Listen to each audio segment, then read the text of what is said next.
Hey everybody, we're doing another stream. More Demon Fish Dead ahead. We're gonna finish debugging what we're doing, work on the fish box, get that stuff sorted, do some more testing, and hopefully things actually start looking like an update at this point. But yeah, we're rolling right along here. All of those variable swaps are finally out of the way. So that's nice and fun. I'm just gonna spread the link around and then we'll get right to it.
Okay, there's an ad starting soon, so we'll start after the ad is finished, and yeah, should be real fun. A lot more fun than the last few days.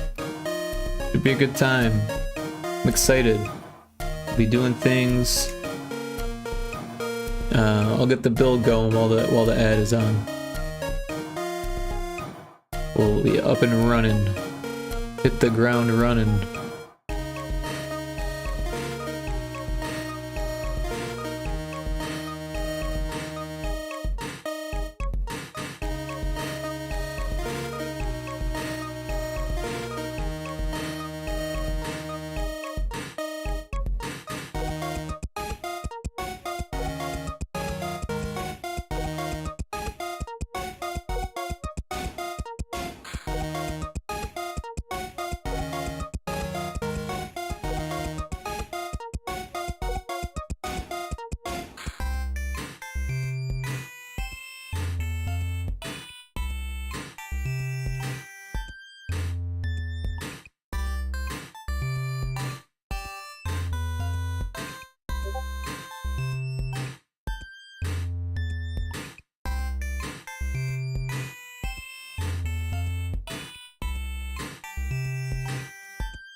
I don't know why streamer mode's not on for my Discord. That's interesting.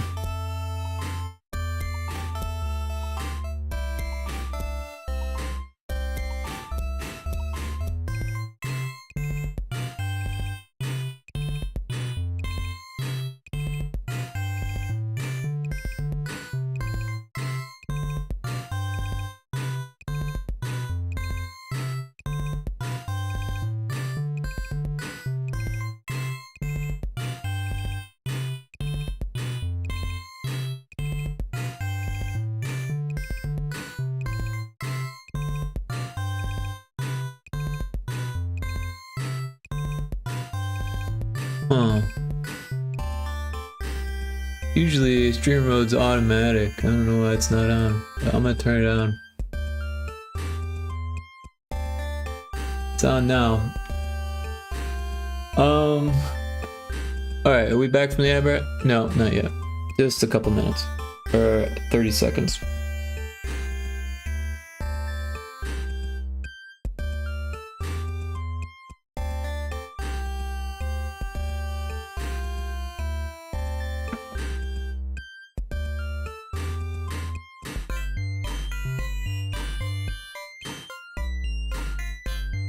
Okay, the ad is over. We are back.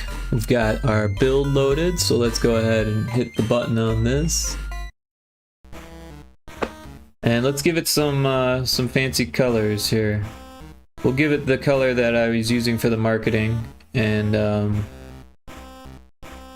sure everything looks good, but I want to see it like this. Alright, so we're gonna hit the button. We're gonna start a new expedition. We're going to cheat to give ourselves level 50. And then before we head back, we're going to make it tiny and change these variables to 1. So that way we can skip to the second level here. Move the cursor out of the way. But yeah, hopefully things work right off the bat here. Oh, let me get my OBS up. And yeah. So I'm excited to see how this turns out. We got a fish. We'll just run from these fish. Oh. They're not working.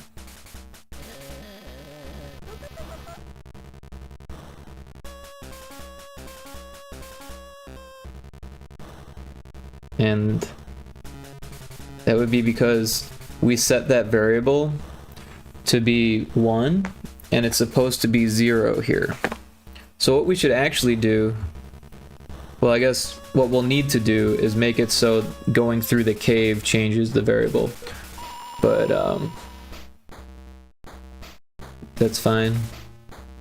That bug was to be expected. But the fish should be okay here.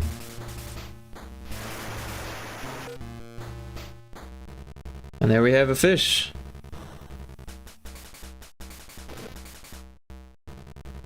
There's a wild berserker. Was that a Viking cat? I want it. It's a Valheim Pokemon cat. You're up. What'll it be? We're going to attack. And the cast was dodge. That's never fun. So one thing, these fish don't have names.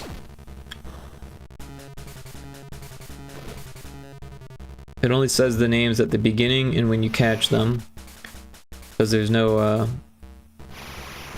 string variables in GB Studio.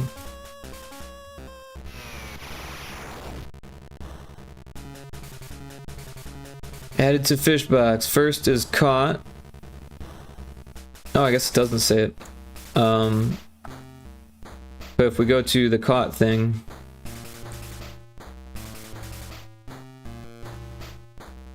there's no option for it.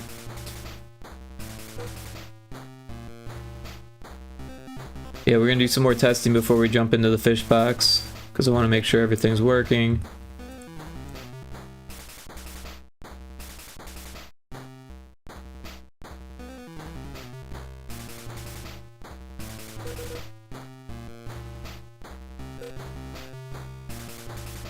It's getting weird white pixels. It's very strange. Oh, I caught the berserker. And we got 2 of the same fish. Oh, I didn't read what it said they were called either. But we'll fight these.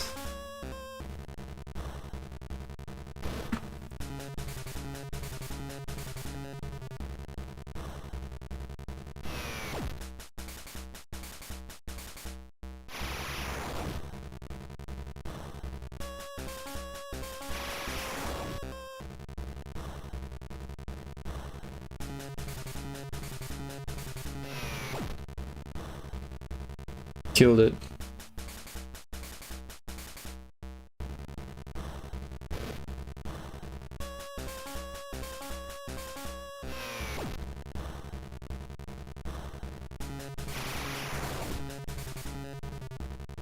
Yeah, I had a decent day today so far. I didn't exercise because I felt like that muscle that I had pulled last week or whatever was like tight, and I didn't want to pull it again. So I figured I'd just give myself a break. Yeah, it's still a little tight, which is weird. But whatever, at least it's not pulled. That's what I really care about. It's not like I'm out of shape. And yeah, I played some Valheim for like 4 hours, so that was fun. The Deadeye one's working.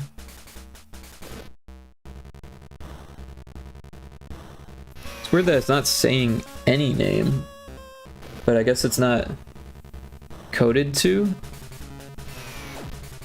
so it just skips it. That's interesting.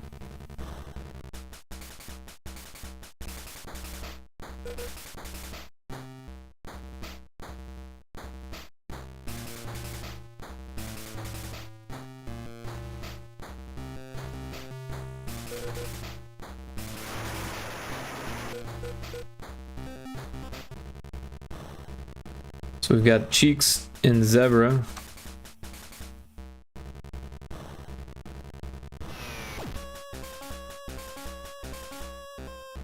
But they have no life. So that's something we need to do. We need to give them life.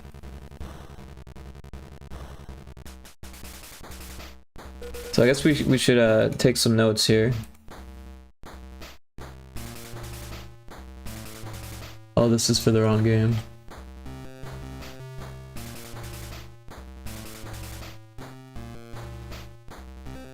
Alright, so bugs.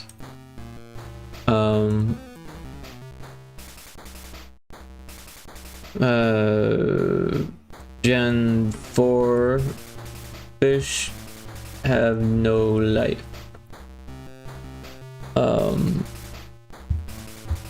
And then what else do we say? They have no names. Gens 3 and 4 have no names.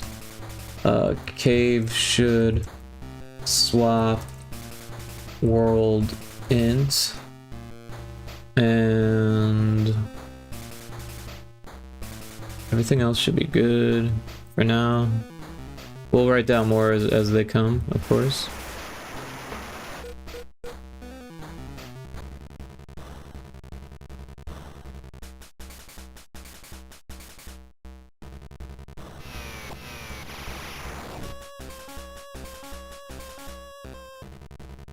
I still don't know why sometimes the sound effect happens twice. It seems to just be like whatever it feels like doing.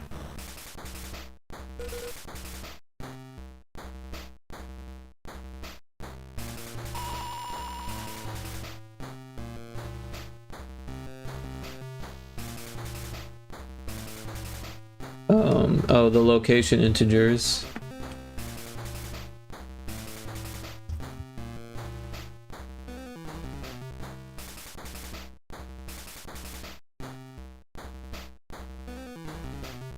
Might have to do something interesting with that. Possibly make a whole new integer so that way it's one for world 1 and one for world 2 so it can track both of them simultaneously. That's probably the best way to do it.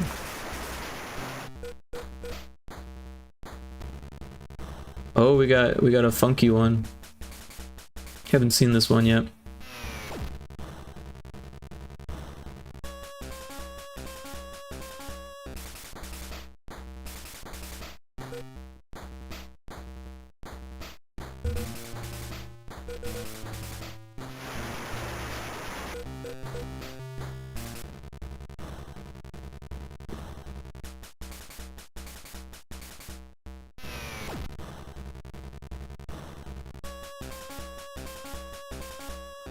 I'm leveling up.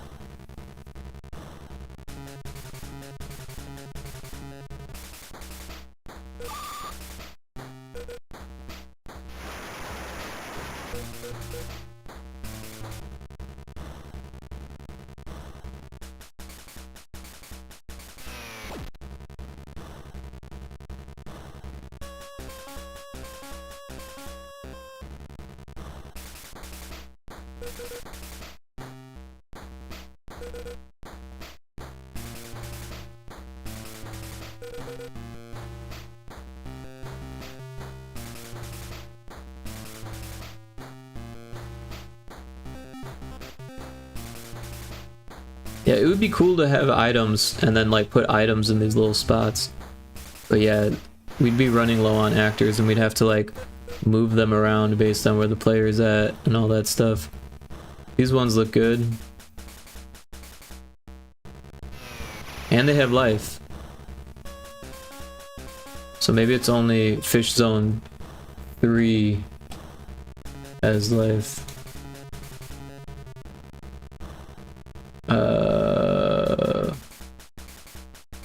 In Fish Zone 3. Because apparently they have life in Fish Zone 4, because this is a Fish Zone 4. Since there's over 2 fish.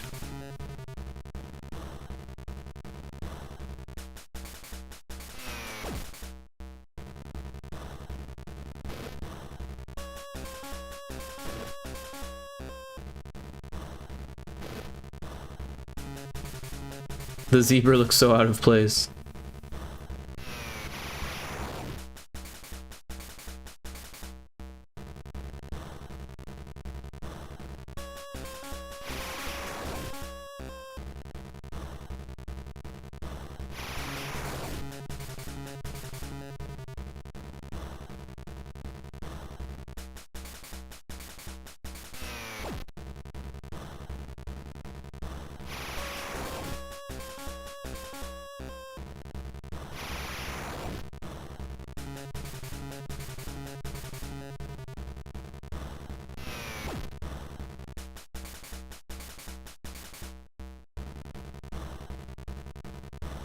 But yeah, I'm excited. Infinite Metal, who you all know by now, hopefully, and if you don't, you should. He's going to be streaming Pyro Toad, the early beta build, and that should be really cool. Hey Lumby, welcome in. Congrats on getting first. Thank you for checking in. Appreciate you being here. How you doing, Lumby? I was just saying, Infinite Metal is going to be streaming Pyro Toad later. So it's actually going to be a short stream tonight. Tired? Oh no. Everyone should check out Big Lumby if they haven't yet. Give them a follow. They're a tree daemon. And they do retro stuff with a virtual machine. We got 4 fish, 4 Gen 3 fish. I guess we go for the easy one first. Wait, why is that one the easy one? And the other ones all have different health. Wait, why do they all have different health?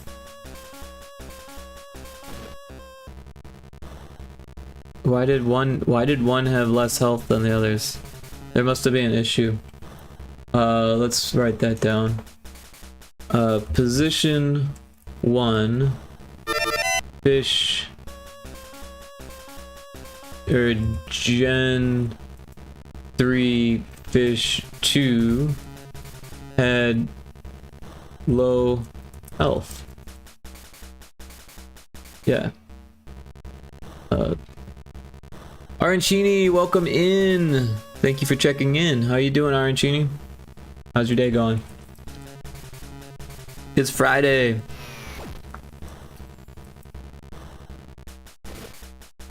We're finding bugs and fixing them, but we got the game to compile and we got the new fish in there, so that's cool.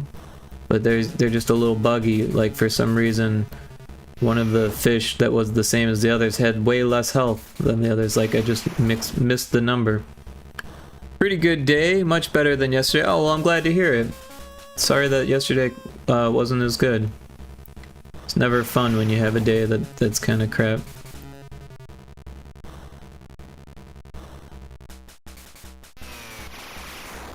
Critical cast. So yeah, this is looking pretty good. I mean, there are some bugs, so I think we should play a little bit longer before we go back to fix them. I'm making a list, and we've got what, 1, 2, 3, 4, 5 bugs in the list. So we'll have things to do, but it's exciting playing on this new level. And I kind of want to change the backgrounds and that kind of stuff.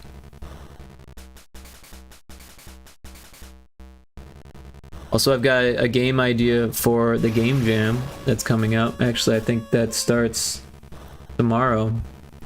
But it's a 3-month game jam, so there's no rush. That's nice. I don't really like doing small game jams anymore. Too old for that shit.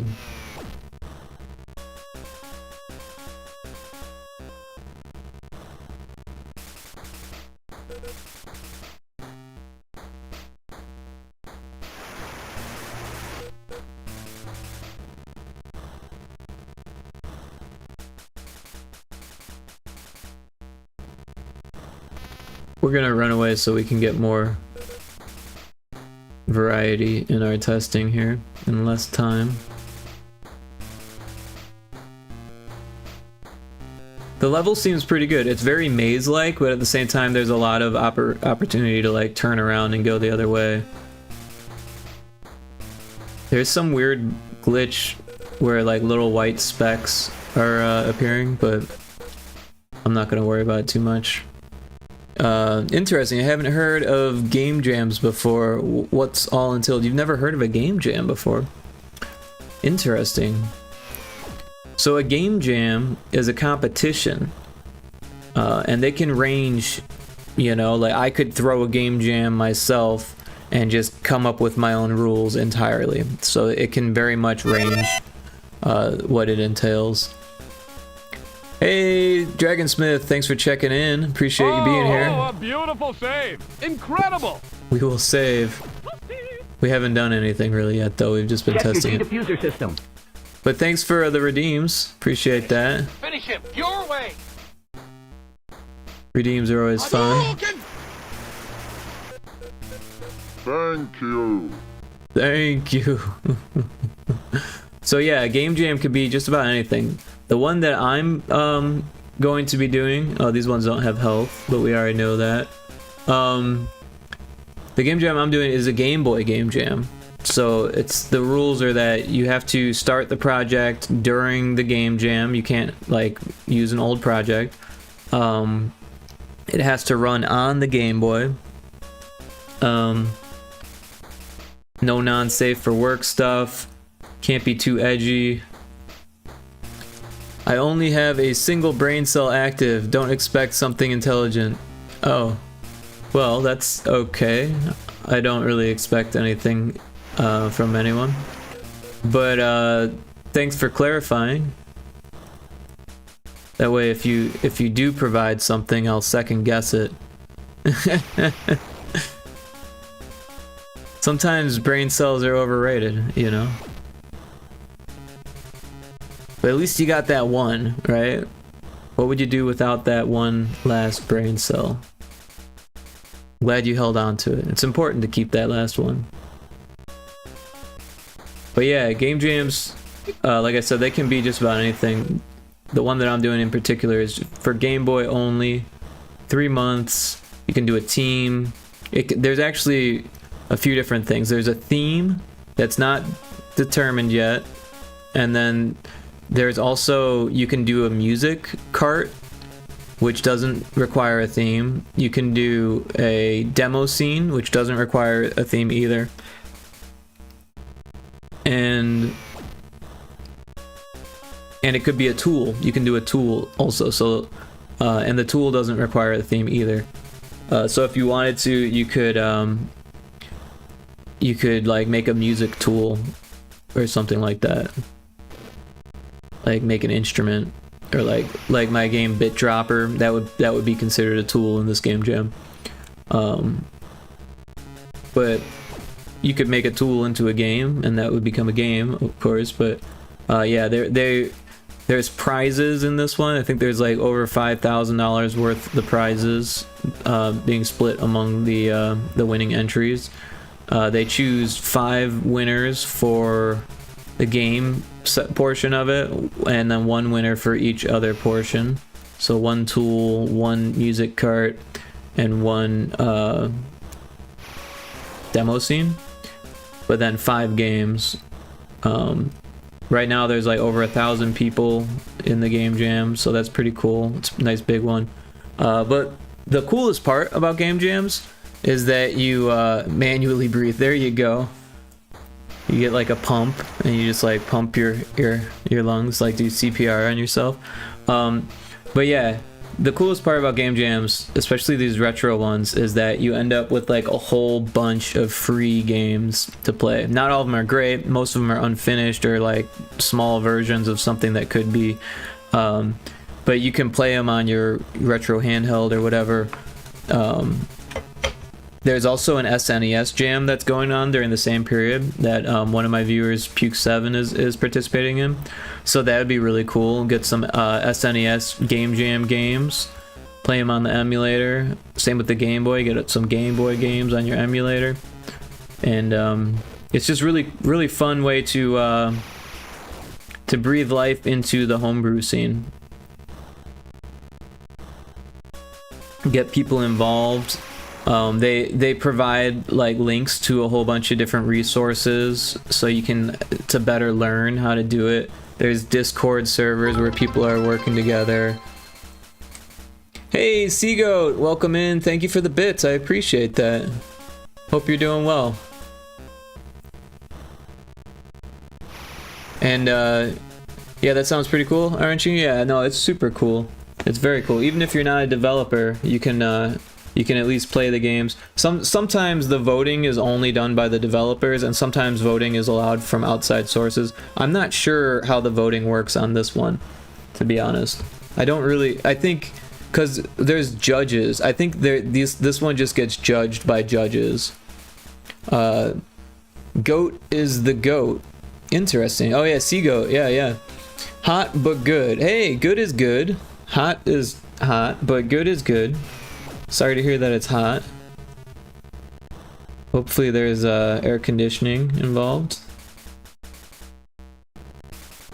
But I'm glad to see you in here, Seago. It's always good to see you.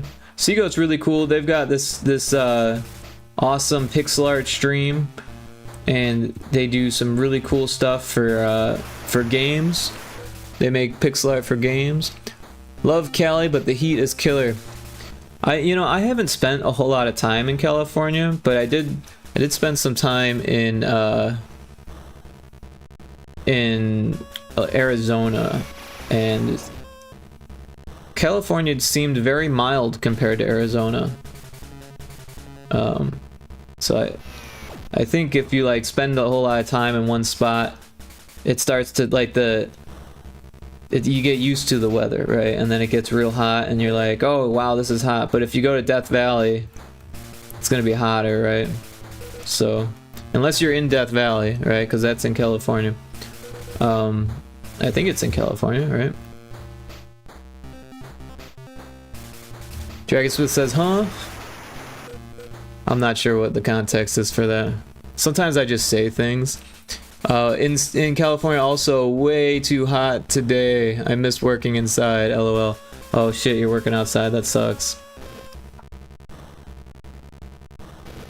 Yeah, I don't know what the temperature is like here. I guess it's 79. So pretty chill here. You're not too far from Death Valley. Oh, okay. I've been to Death Valley once, and it was 130 at night, I think. But it was in July.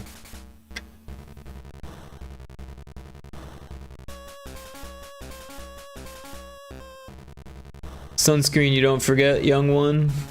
97 Fahrenheit right now. How's the humidity though? Probably not too bad, right? The humidity always makes it worse.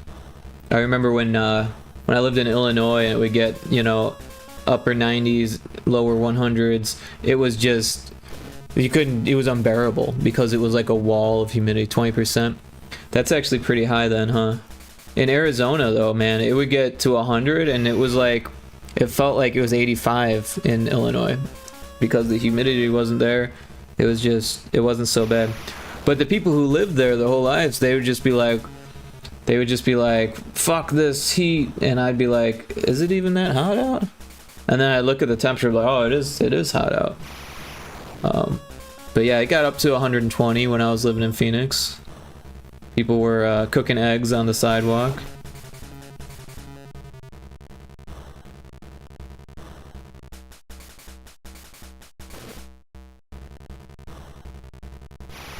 But I liked living in Phoenix, you know? And yeah, the summers were hot, but man, the winters were fucking beautiful.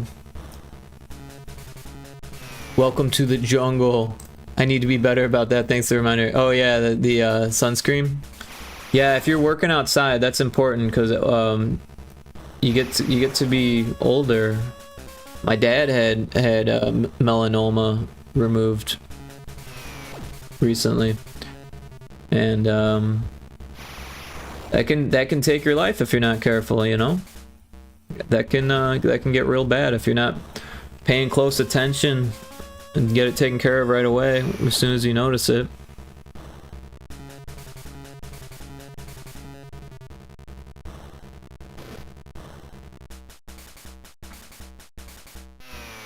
So I'm feeling pretty good about this build. I mean, I know we got the bugs, but I think we should switch back to the engine. Let's get the music back going on here.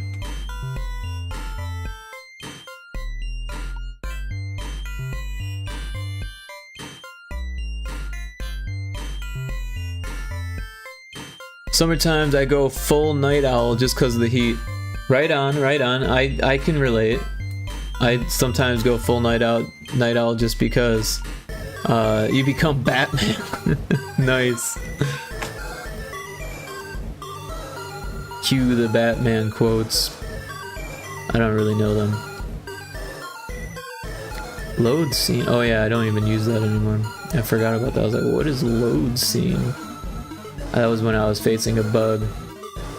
So these ones? No, these ones has the health somewhere here.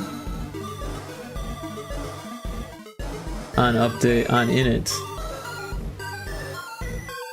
Alright, so yeah, enemy count 1. If enemy type 4, yeah, so that's not even a thing in this scene, so that's why this and the health is not. So all of these, none of the health was done in this, but it was done here, so we can use this as a cheat sheet, right? So enemies 12 through 15. Right? So instead of 4 through 7, it's going to be 12 through 15. So this one's 12. This one's 15. Oh no, that's shit. 13. This one's 14. And this one's 15. And now we need to change the values of the health, right? So we'll go to here. It's 180, 190. 200 and 220. You're mine.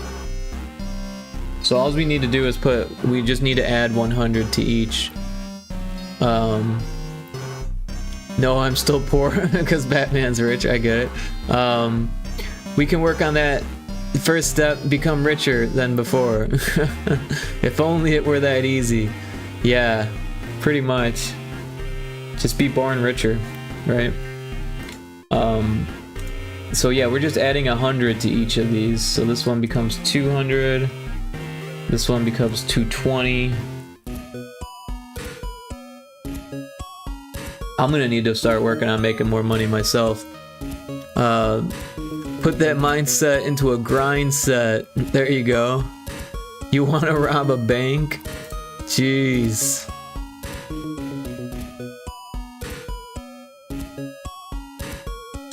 That'd be one way to go to jail. Yeah, so we'll open all 4 of these. This one is 12. It gets 180.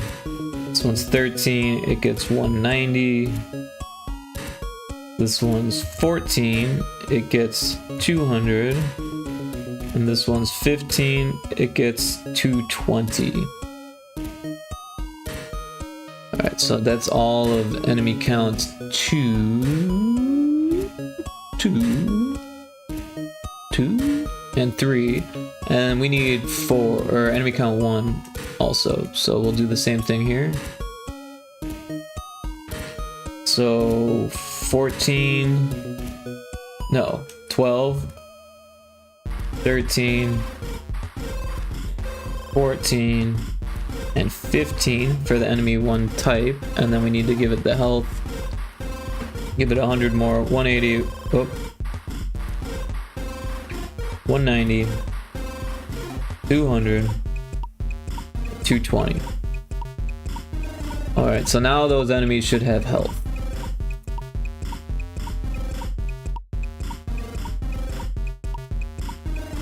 And I'm pretty sure we already did that on this scene. So if we go to the battle manager, enemy type 8, 130, 9, 10, yeah, these look good. Yep, 8, 9, 10, 11. It's a different color because I made a group, but that's fine. And these ones are good too, yeah, so all of those are set, so that fixes the life. We can mark that off on the list here.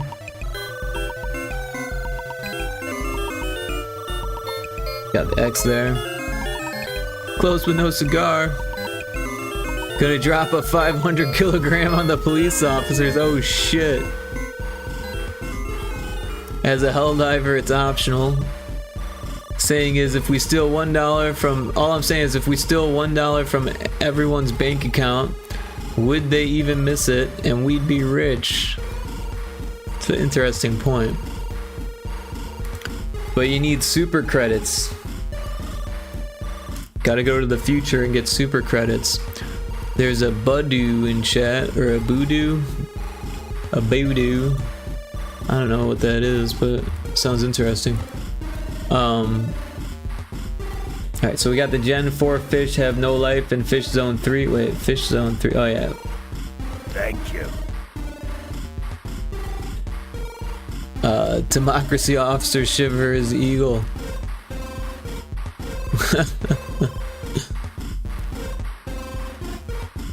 Yeah, Super Earth is some shit. Actually, one of my buddies hit me up right before I was starting my stream. Was like, hey, we're playing Helldivers if you want to play. I was like, I'm just starting my stream. Gotta get that work done. Because like I was saying, I need to start making some money. And this game is going to be for sale eventually at some point. So if you want to play it, you can play it now for free. But eventually I'm going to start charging money for it. I'll make a demo. And yeah, the demo will be free, obviously, and then I'm gonna figure out a way to make a Steam executable for it, and start making money. It's probably only be like $5, but and then put it on sale for like $250 or whatever, you know, so that way people are inclined to buy it. Blurp phase? Oh no, not the blurp phase. There's no way to get to the boss 2 yet, so that's an issue. Well, there is, but it's like a debug mode. We got all the tiles fixed. I think it's time to work on the fish box. So here we've got current fish box equals 0 through 7, but we need more. So we'll just copy and paste what this is So we'll copy the event, paste it, we'll put it above it, we'll change it to 8. So the way this works is we've got 0, 1, 2, 3, 4, 5, 6, 7. So this is 8. So we need type quant. We actually need to make some new variables here. So we'll scroll down and get a blank variable. So starting at 127, we'll make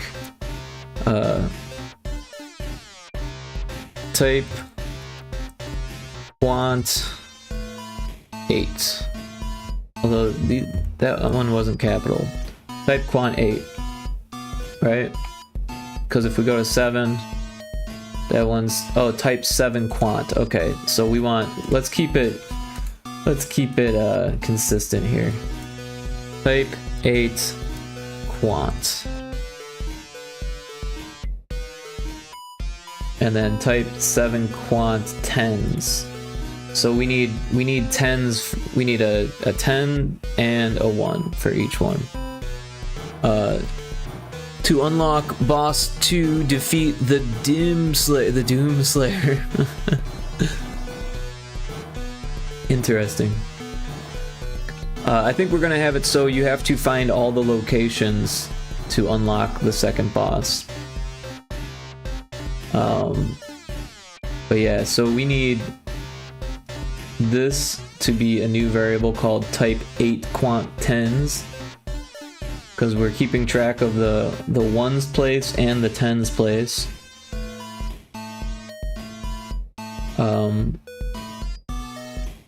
But yeah, we should probably do all the variables at once here. That just make it easier so we're not scrolling down for each one. Alright, so we'll just name this one type 9 quant, if I can spell, and we'll copy that while we're here. And then after we saved it, we're just gonna scroll down to the next one. We're just renaming these open variables, because the way GB Studio works is it has like fucking, I don't even know, 511 variables that are just named variable 1 through 511. So if you rename it, then you know what it is. So we're just going to paste that and then change this number to 10. Copy it, save it, scroll down. There's the next one. Paste it. 11. Copy it, save it, scroll down. We gotta do this for each one up to 15, and then we gotta do the 10's place for each one up to 15 as well. So we'll be doing this for a little bit here. It's part of the game dev journey.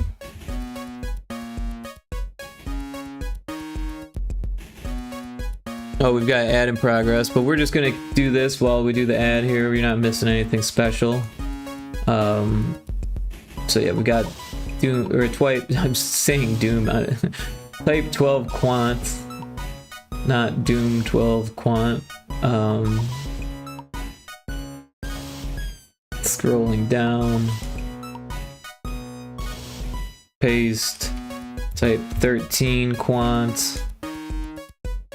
So 8, 9, 10, 11, 12, 13, 14, 15.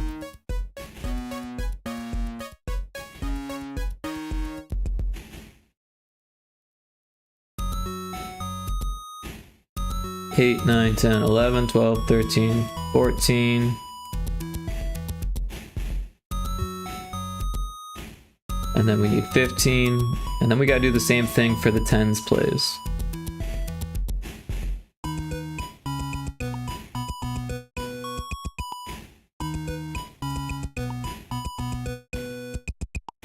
So we got up to 15, but now we need the 10's.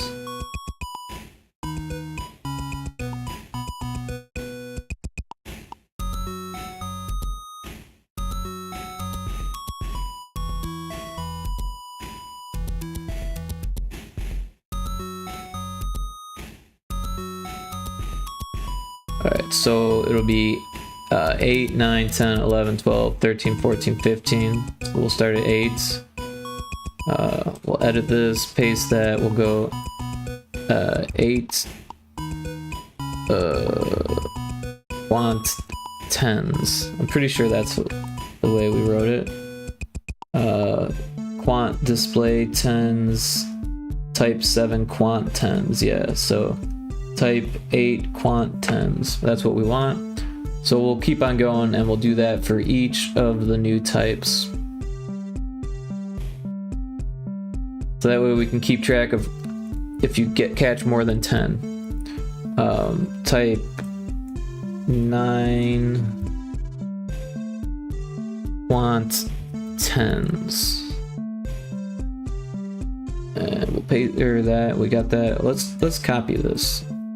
Copy that. Welcome back from the ad break. Sorry about that. We're just doing this so you missed absolutely nothing here. We got a little bit more to do here. We're at type 9, type 10.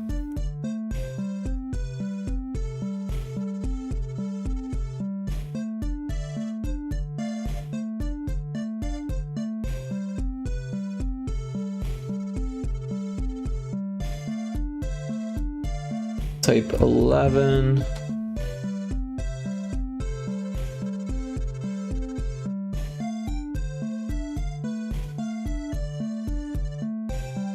Type 12.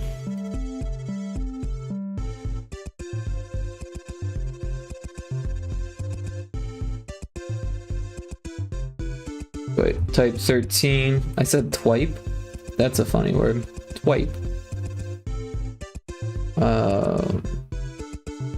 Now 14.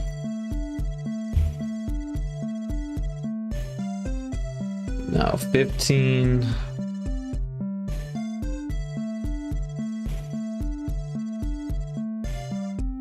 Alright, and then we're gonna save this and set it back to type 8 quant 10. So that way we're recording the quantities into the type quants. This is no longer Froggy, it's Deadeye. And this is just a comment, so it doesn't actually do anything. But we do need to change these to the right swap tiles. So, Gen 3, we'll copy the tile set one. We'll make sure we select everything, even the T, and that should be good. Next one, swap 3, copy it, paste it. We're good. We should be pretty quick at this by now. But I'm taking my time because I don't want to make any mistakes and have to go back like last time. But it's not nearly as bad this time. It's just one for each fish type. Not one for each permutation of each fish type. Yeah.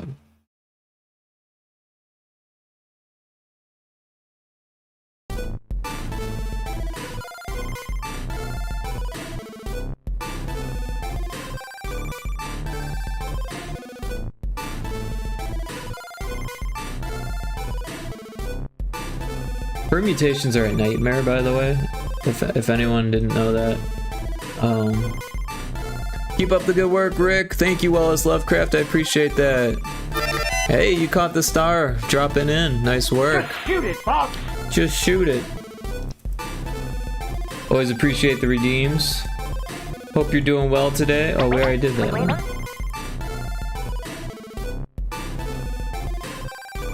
Double peppies. The new and the old.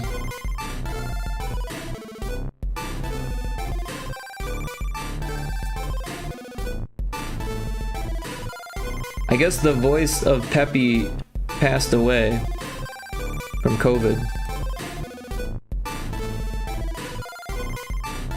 Just kind of sad. Really sad, actually. Thank you, you're welcome. Thank you for being here. And being so supportive and motivating. And I hope your day is swell. Alright, so now we've got the quant displays, so those can stay the same. But I know one of them had a bug.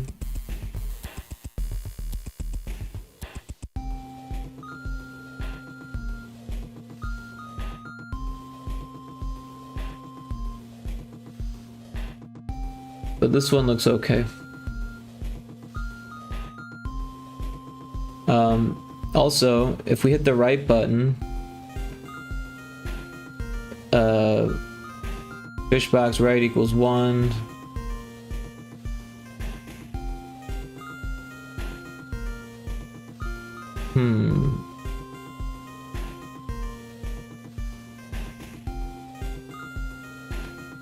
Fish box left equals 0. Oh, I see what's going on here. And then at the top, no.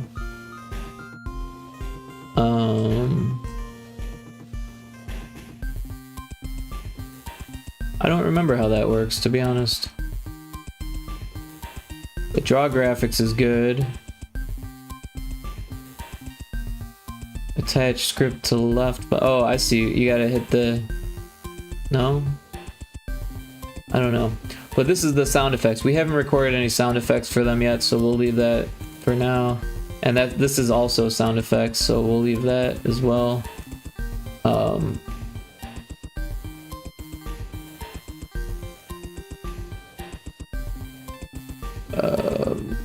And then the select button, I believe, is the name. It's weird that it says sound effects off and then it shows the name without a sound effect.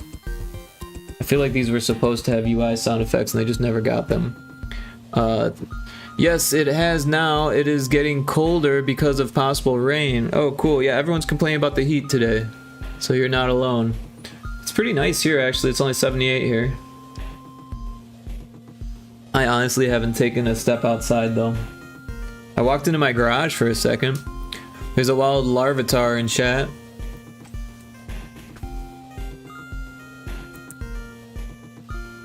The garage was a little toasty, but it's always kind of toasty in there.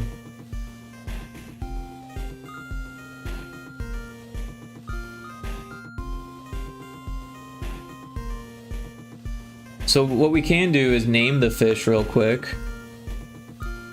We just gotta make sure that we use the same names.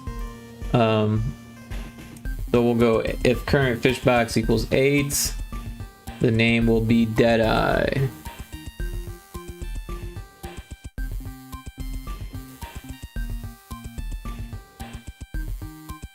Copy the event, paste it. It's 9. What did we call 9? Squidly? Squidly. Squidly.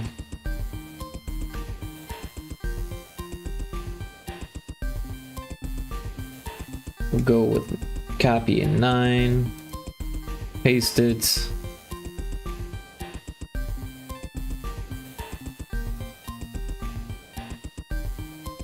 And then change it to 10. So 10 we were calling Blob Nose,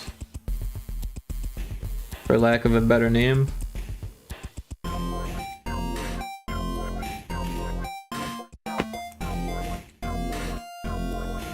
And then we'll paste another one here. Oh wait, that shouldn't be there. That, oh, we put it inside the other one. It's supposed to be down here.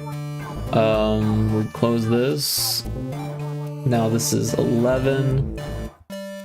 And so this is 8, 9, 10, 11. So this one we're gonna call Siffle. I don't know how to spell Siffle.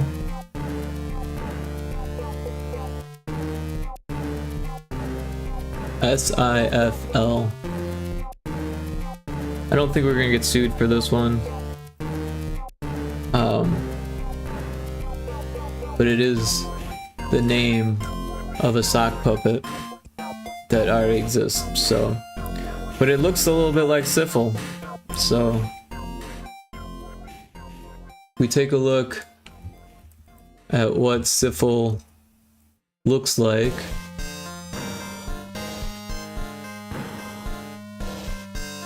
There's Syphil, right? Doesn't it look like Syphil a little bit?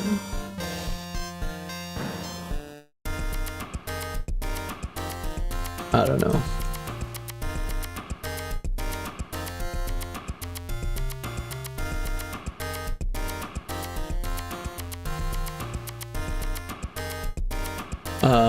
But yeah, so that's Syphil. We'll copy it. Yeah, thanks for checking in, Dakota. Appreciate that.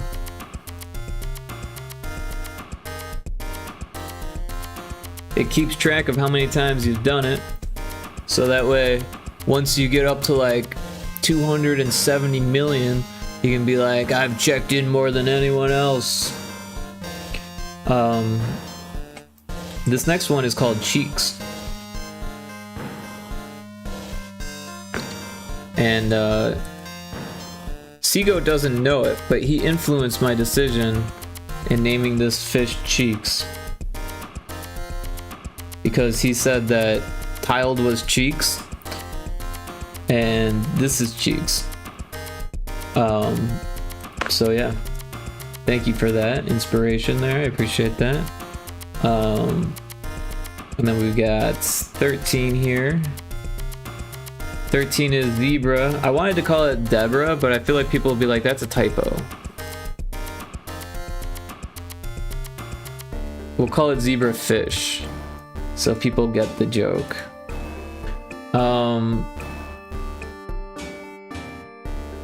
Copy event, paste event. We got 14. I don't know if we ever came up with a name for this one.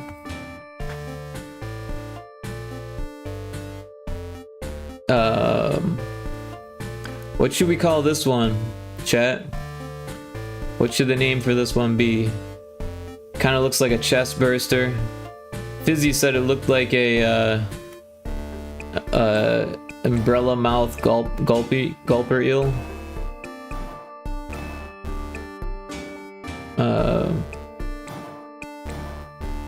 Kind of looks like a chest burster to me. The Maw.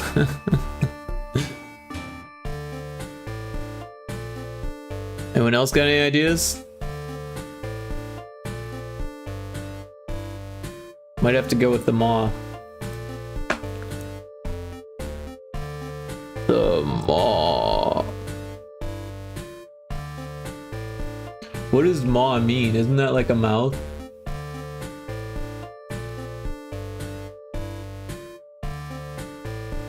The jaws or throat of a voracious animal. Right on. That works. The Maw.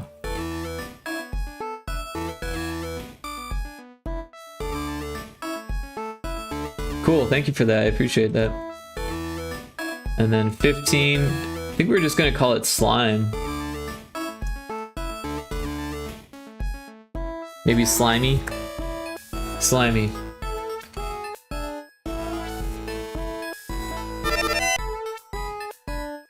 Sloth the Fox, welcome in. Thanks for checking in. Hope you're doing well. Did I spell slimy wrong? How do you spell slimy?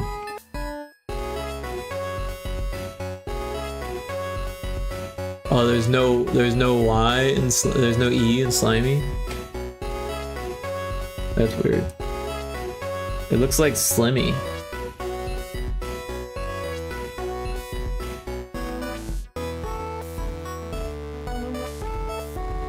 How do you spell Slimmy? Oh, probably with 2 M's, right? Yeah.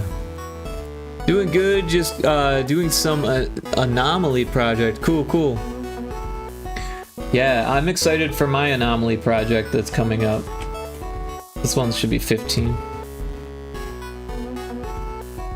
Game Jam starts tomorrow.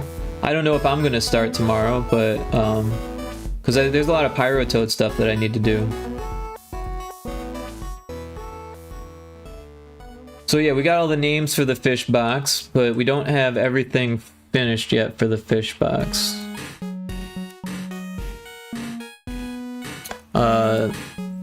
It's a game where you find things that are out of place. Yeah, no, I know what an anomaly game is. Me and Red have been struggling. Struggling at what? At the game you were playing? Or is Red taking part in the anomaly project? Oh yeah, in the game? Okay. Gotcha.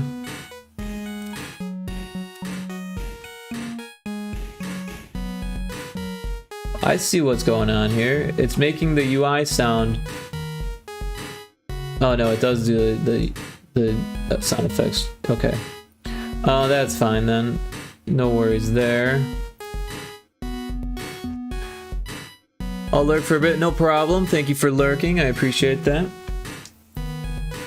Lurking is always acceptable in the stream. It's the name of the project, the Anomaly Project. Ah, okay. It looks good, and then it's like, oh, you got something wrong. I got you.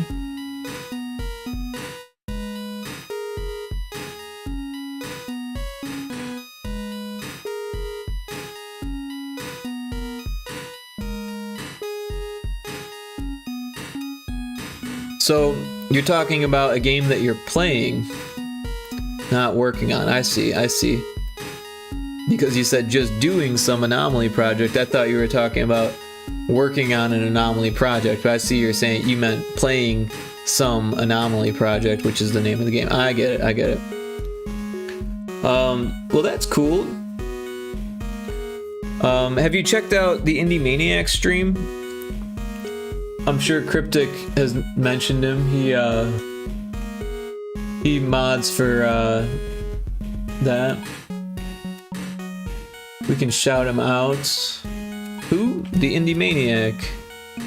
We'll shout him out.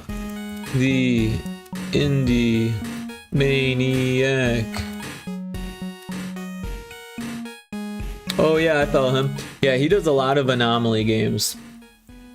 And Cryptic mods his stream. So I figured that you knew since you're friends with Cryptic. But yeah, everyone should check out the Indie Maniac if they haven't yet. He does a lot of indie games and a lot of horror games, a lot of backrooms games, and a lot of anomaly games.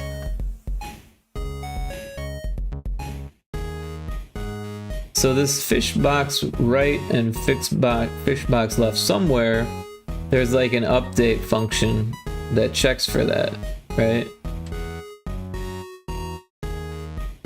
And I'm not sure where it is because there's no thing there.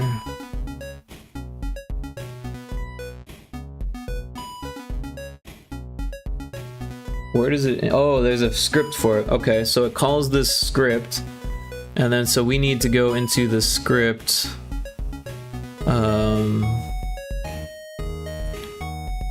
Fish box. So if fish box left is true, it checks to see if it's at 0, and if it's not at 0, then it decrements the fish box. So that's fine and dandy, that's perfect the way that it is. But if it's not at, or if it is at 0, then it sends it to 7. We actually wanted to send it to 15 now, since that's the new max. But then we've got here, if the fish box right is true, then it checks to see if it's at 7. We want to check to see if it's not at 7. So we want to check to see if it's not at 15, because if it's at 15, we want to send it to 0. And so we've just fixed that. That's good. But then there's this add fish quant, right? So if caught fish equals these types, it only goes up to 7. So what we need to do is make it go up to 15 on each of these. So the easiest way to do this would be to make a group, and inside the group we'll start copy pasting these things in there. So we've got this, we'll change it to 8, increment type 7 quant, we want type 8 quant.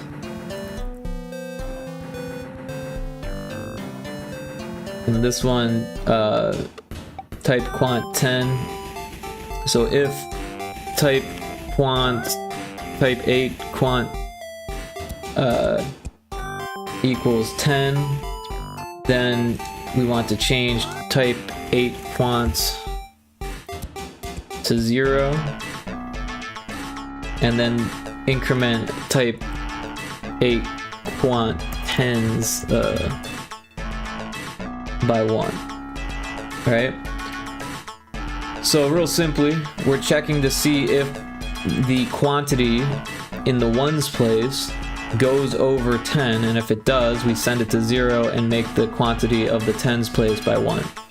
So that way we can get it to show a number of how many fish you've caught.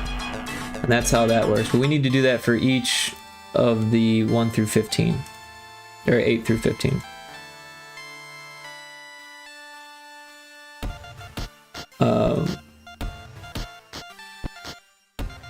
Just checking something here. Alright, yep, that's fine. Alright, so we've got our enemy 1 type equals 9. Type 9. Type 9.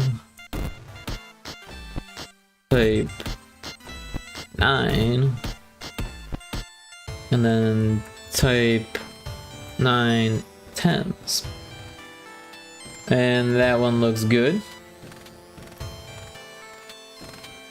Copy that, paste it here. And we can rename this group actually. We'll call it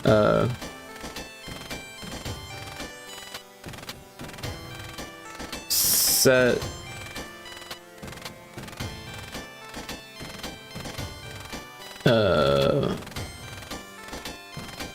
type quant.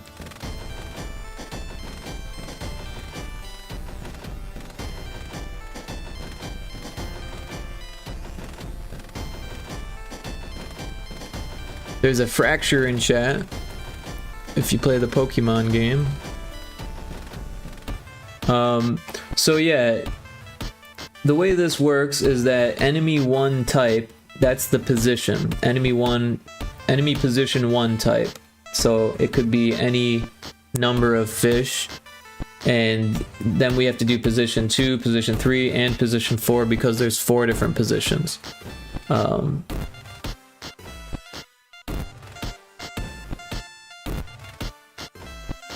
Why did these all change?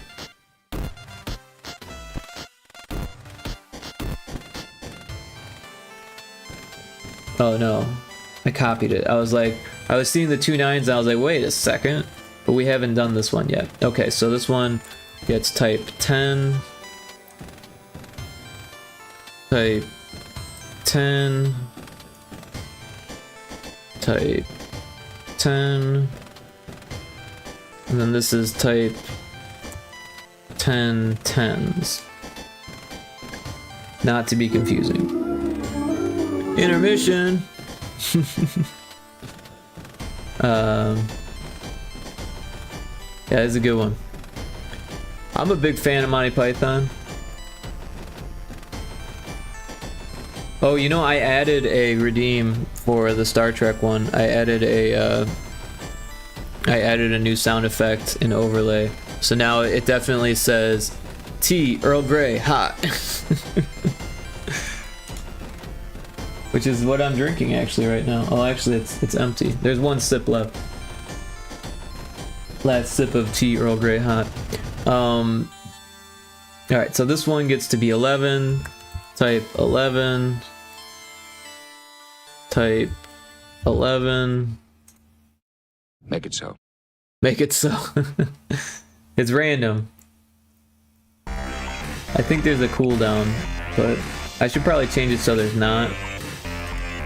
But that helps prevent people from just spamming completely, just to be spammers. But the problem with the cooldowns is that you can only make them 1 minute or more. You can't make them like 30 seconds or 10 seconds, which is kind of stupid. Cooldown is probably a good idea. Yeah, perhaps. Perhaps. People get carried away sometimes. I don't mind that they get carried away. But at the same time, it could be distracting to other people if other people are just spamming the redeems to be a nuisance, right? But it's fun, you know? So I don't mind if it happens from time to time. Like Lumby comes in and does like 10 to 15 redeems, and that's fine with me. I don't mind. That's what they're there for. And he's cool. They're cool. I'm friends with them. So I don't mind, you know? But if a stranger comes in and does that, it'd be a little weird. Anyways, we're at 11. We're trying to change these all to 11. So type 11. Type 11. And then type 11. Oh. 11 tens. Oh, this needs to be 11 too. Or no, this needs to be 10. Wait, no.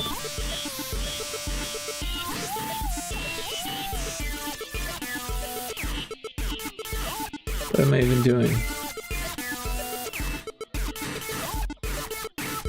I'm so confused. Enemy 1 type quant equals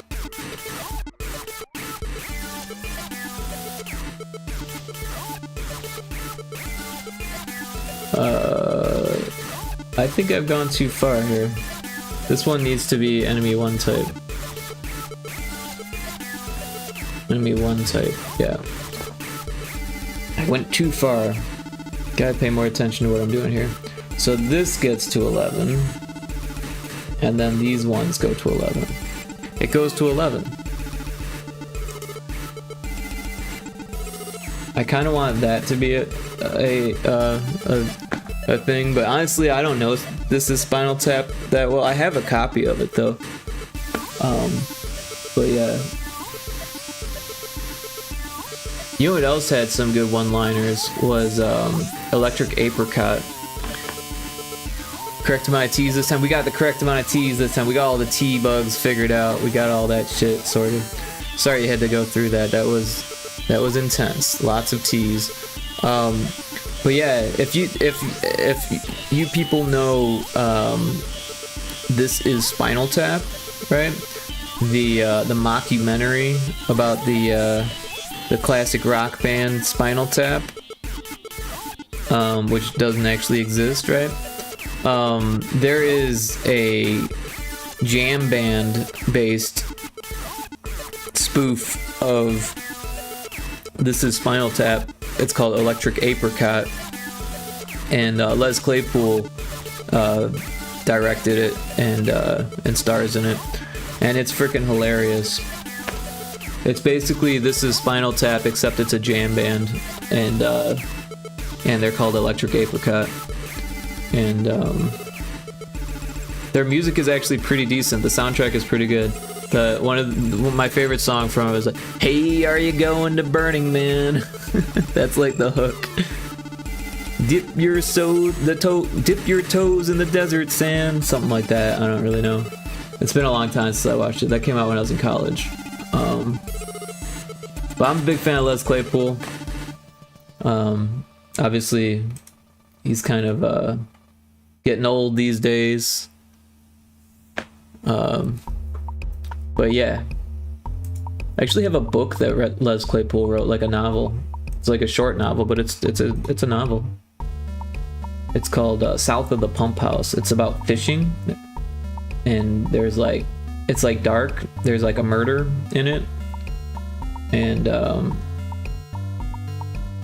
yeah, there's, not to ruin the story, but there's like fishing buddies, and like there's a murder that took place, and like they're like trying to hide it from the narrator, main character.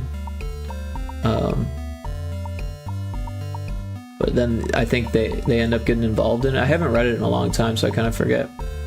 So we'll change the enemy type to 12 here, and now we need the type to be 12.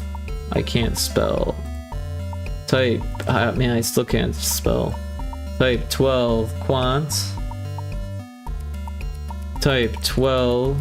Oh, the E gap by me there. Type 12. Type 12. And then this one gets to be type 12 quant 10. And that one's good. Looks good. My CPU is a neural net processor, a learning computer. Nice. Yeah, no, I grew up with a lot of Schwarzenegger films. My dad used to like collect them on Laserdisc, and there's some really good ones. Commando was one of my favorites, 1985. Conan, of course, the first one was good. The Last Action Hero I thought was hilarious, like the perfect level of campiness. Type 13. There was more. True Lies was really good. Yeah, I grew up on them too. Commando was great. Yeah, Commando was absolutely fantastic. True Lies was good too. I don't know if you saw True Lies, but that was a really good one. It seemed like it was just like one action-packed story after the next, and it just got more action-packed. Like at first it's like, you know, he's like trying to spy on his wife, but he's like a real spy, and like, yeah, it gets really intense. And then they take his daughter, and like, yeah, it's like, whoa.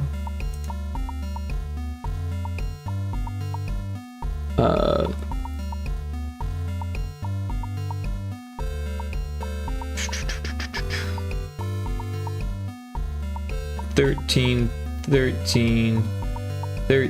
Oh, this one needs to be 10s. Almost messed that up. Oh, and we don't have sound effects for these yet. So they're all making frog sounds right now. Yeah, I liked most Arnold movies. Hercules was a little rough though. He wasn't in Hercules, that was Kevin Sorbo. Right? Was there a Arnold Schwarzenegger Hercules movie? Are you talking about the Adventures of Hercules or whatever, this Kevin Sorbo thing? Easy to confuse. Let me check the name.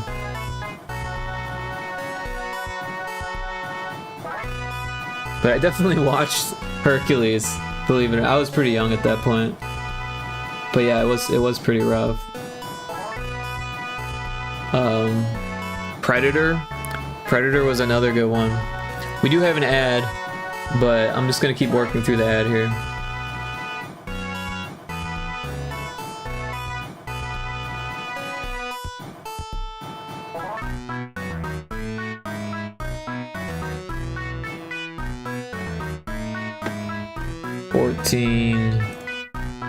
Type 14. Type 14. Type 14 10s. We're getting there. Ah, Conan, not Hercules. Ah, yeah. I liked Conan. The first Conan was good. I thought it was good. It's funny though, the director told Conan not to talk in the film. He had very few lines. Because he was still learning English. And his accent was really, really thick. Jingle All the Way, that was another good one. Kindergarten Cop was pretty funny.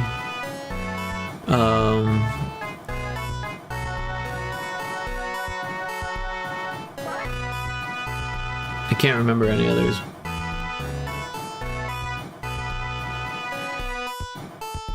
Wait, this one should be 14.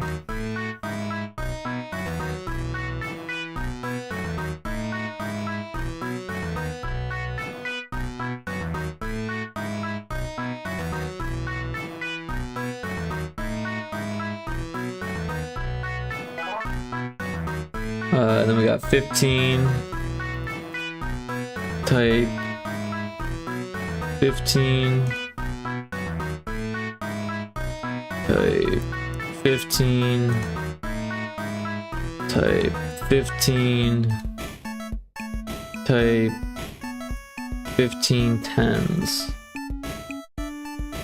Running Man. Oh yeah, dude, Running Man was great. Running Man was fantastic. Yeah, I liked Running Man a lot. It's funny because, you know, I saw the very beginning of it when I was a kid in like junior high or so, and I remember like having to leave and it was on TV, so I didn't see any more than like the intro, and I remember wanting to see more about it, but then I saw it later, just actually like last year or so. I watched it for the first time and I was like blown away by how good it was. And I had no idea that like Smash TV like got the idea from Running Man, right? Yeah.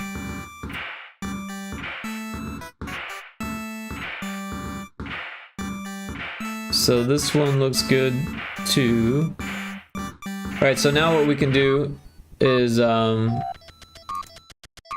we need to copy and paste it, but then change it to type 2 for each. So we'll paste it here.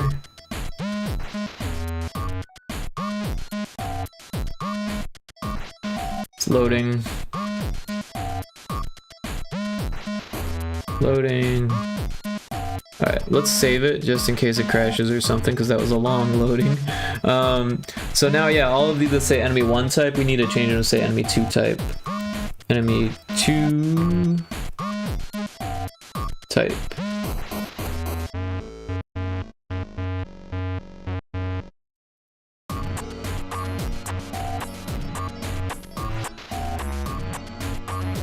Enemy 2 type. Enemy 2 type. Enemy 2 type. Oh, there's a Pika-Peck in chat. Gotta catch them all.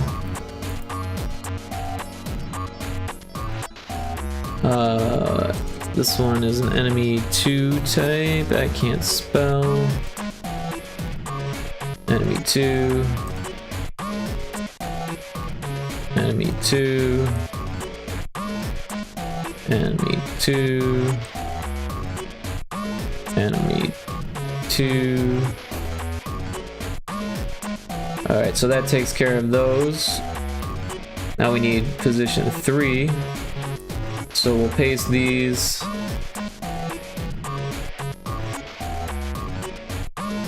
Waiting for it.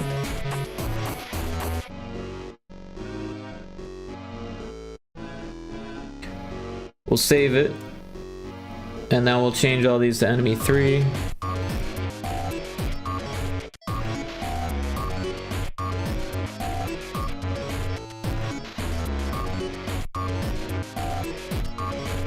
Oh, I caught the Pika-Peck. Alright. Enemy 3.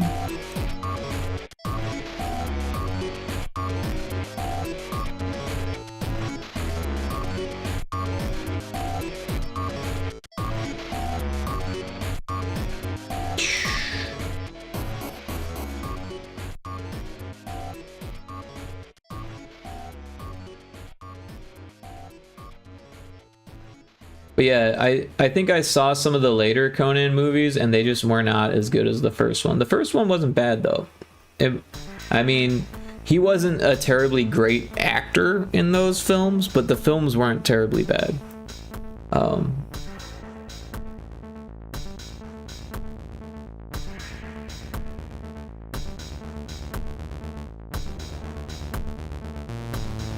But there were some other good ones too. I feel like I should look them up. Oh, Total Recall. That was another good one that we had on Laserdisc.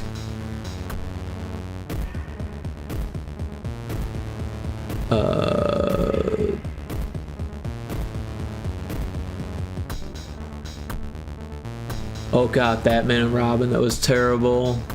Oh, Eraser. I saw Eraser in the theaters and I thought it was so cool, and then I never saw it again.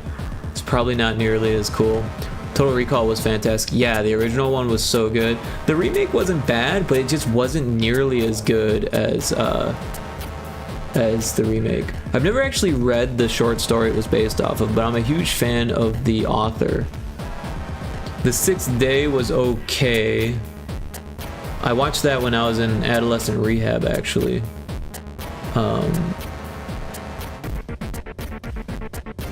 Raw Deal. I didn't see that until this year, and it was okay. It wasn't terrible.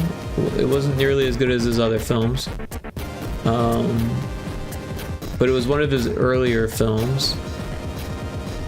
So there was a Schwarzenegger film called Hercules in New York, but I did not see that. Twins.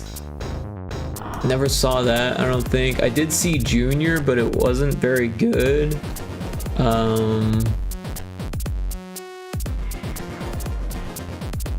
don't know any of these other ones.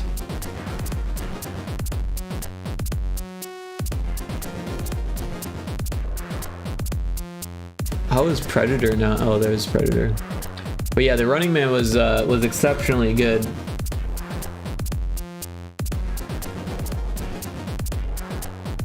I think we covered pretty much all of the good ones. Terminator 1 and 2, obviously. Alright, so these ones get enemy type 4.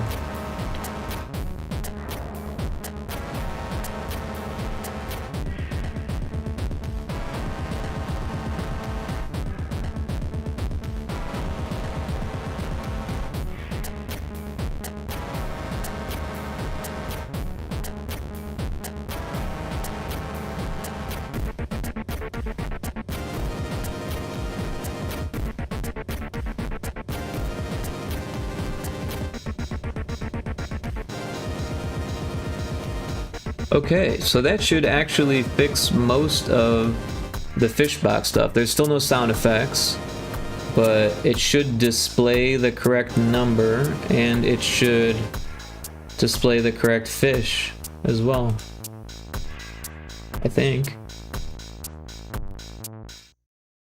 Did we change all of these? Maybe we didn't change them all. Oh no, we didn't finish. We got to 8, and then we started doing other things. So let's finish those. Free Droll, welcome in with the toasty. I wonder if any of his movies still hold up. Is that the Schwarzenegger films? I think some of them do, honestly. How many games are you making, LOL? I'm making another one soon, because there's a game jam that starts tomorrow. I make a lot of games. I like having my hands in many projects. That makes me feel alive. But thanks for noticing. I'm working on Pyro Toad. So in about an hour, we're gonna raid Infinite Metal, who's gonna be playing Pyro Toad, and that's cool because it's finally coming to fruition. It's been well, I think we started that in like October or November, and so yeah, it's been what 7 or 8 months now that we've been working on Pyro Toad, and we're finally getting it in the hands of streamers, so that's super cool. This game is actually available on itch right now, but I'm working on a second level for it, so it's more of an update. People enjoyed it so much that I decided that I wanted to put more into it and sell it as like a real game rather than just like a game jam project that you can play for free. But right now you can play the first level and the first boss for free.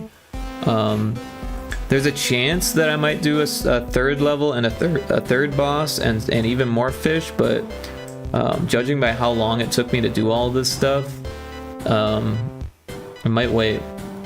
But I don't think it's going to get a cartridge release anytime soon, so I could always update the Steam page once I get it on there.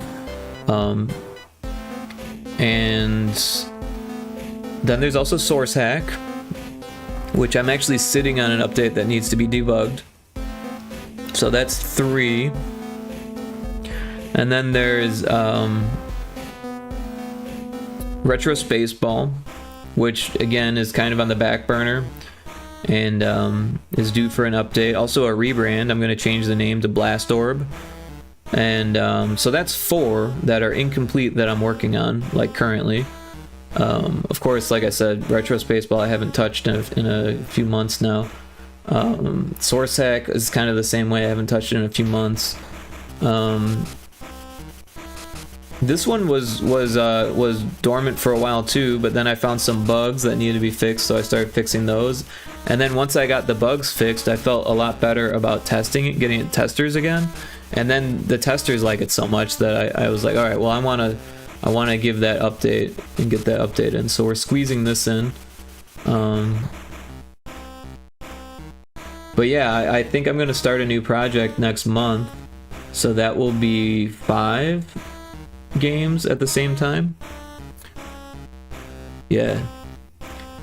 You know how it is as a game dev, you always want to start a new project, right? Rather than finish the old ones, but I'm not terrible at finishing projects. It's just, you know, I like to work on multiple things at once. That's how I like to do it. Sounds like you are shipping stuff. You know, I do my best. What I like to do is I call it the inverted pyramid dev cycle, right? So, and I didn't come up with this, someone else came up with it. But the way that it works is like a pyramid is, or a triangle is like that. The inverted one is like that, right? So I can actually draw this out. Me, on the other hand, what are you working on, Freedroll? You can share links in here. I wouldn't mind seeing what you're doing. So yeah, we'll fill this in so we can better see what's going on here. All right, so we've got a triangle, right? There's our triangle. So the trick is, like, this is the full game, right? So all of this, that's the full game, right? But we don't want to do that. What we want to do is this right here is playable, right? So that's playable. It feels done.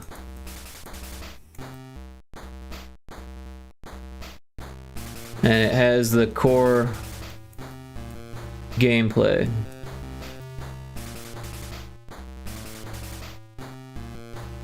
And then we can, when we've got that, we start testing it. People give us feedback. We can add a little bit more content. Right? But it still feels playable. All of these things are still the same.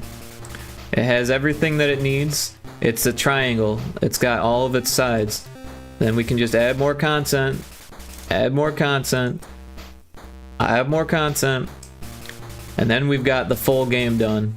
But it felt done the whole way. That's the way I do things. Sometimes it takes me years until I get to this point. But even from the first month, it feels like this. And that's my trick. Maybe I should just push my unfinished Steam page today. That's a good strategy. Yeah, it's easier said than done. It is. But if you can figure out a way to work on the core in chunks like this and build it up gradually, you're going to be much better off than if you try to structure everything out and, you know, get this leg and then this leg and then just like slowly start filling things in. That's going to take you ages and it won't feel good and you won't be able to start testing right away. And that's the core of this strategy, is getting this tested, right? Because as soon as this is tested, then you know if you need to make any drastic changes to the core. And the core is always going to be the most important, right? So once you can start changing this, then it might change the shape of the entire structure, but you wouldn't know that until you start testing it. So it's important to test it every step of the way, so that way you know that you're on the right track and all of that. But let's take a look at your link here.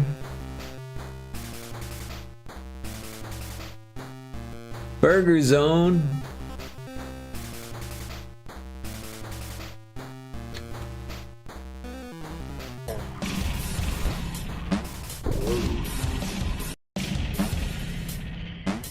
Wow.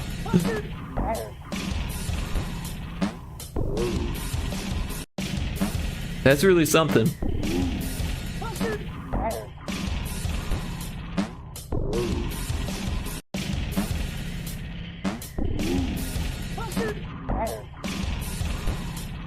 So, tell me more about this project. It's very interesting. The clouds look like stop motion, and that's very interesting to me.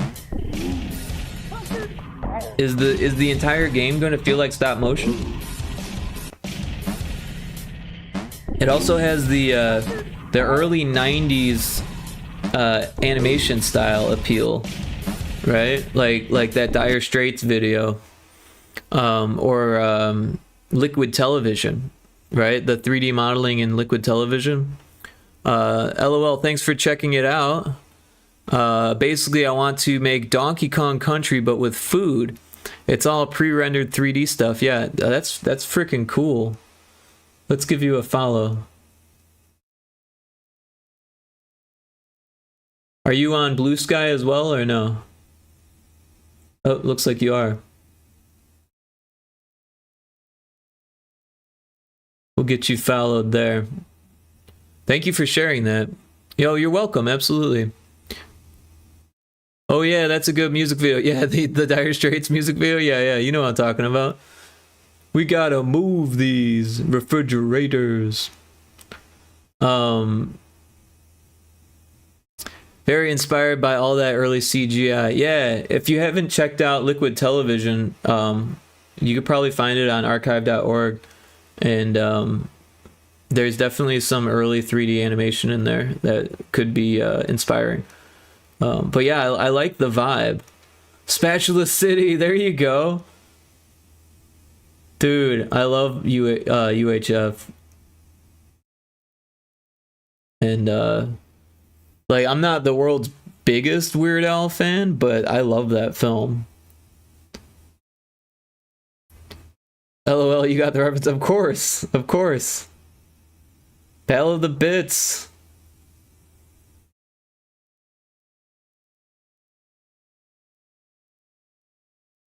Yeah, man. When I see you post, I'm going to share this stuff because that's super awesome.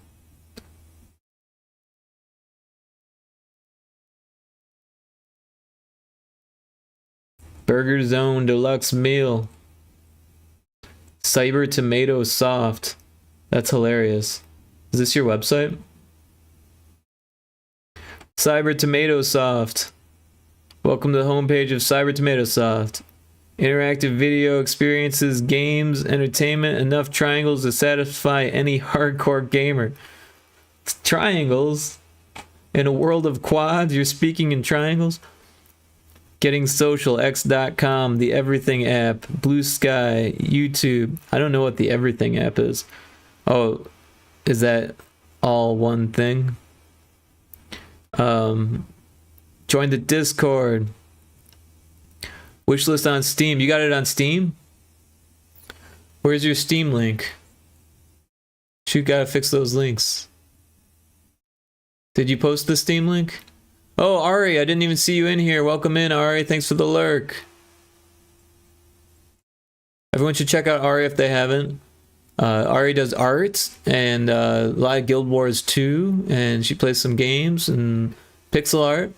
So yeah, really cool person. Not published, but soon, hopefully. Right on. Yeah, so I can show you the Retro Spaceball one. Actually, I think there's a link for the... There's a... what is it called? Command.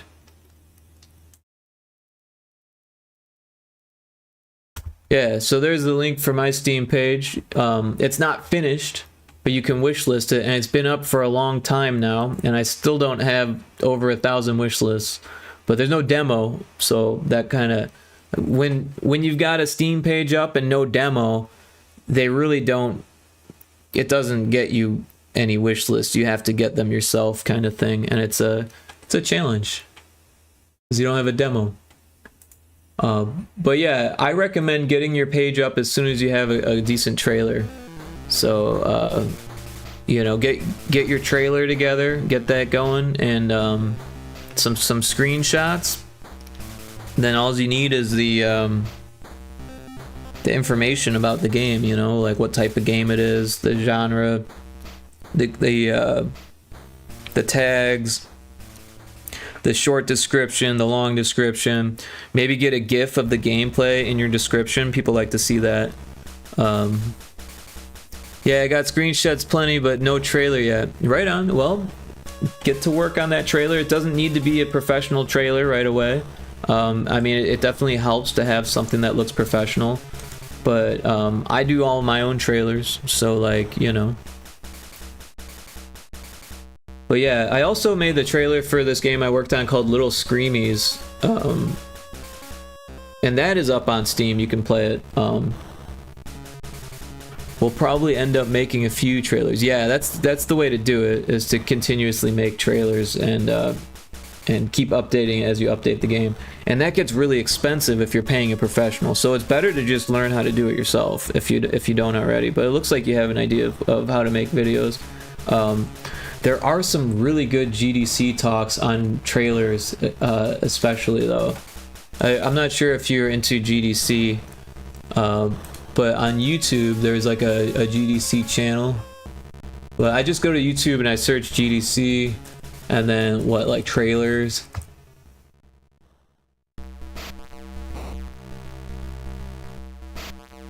So there's a couple of them that come right up. A few of them. There's like 4 different ones that came right up. So yeah, just search GDC trailer on YouTube, and I think this one is my favorite. We'll get the link for that.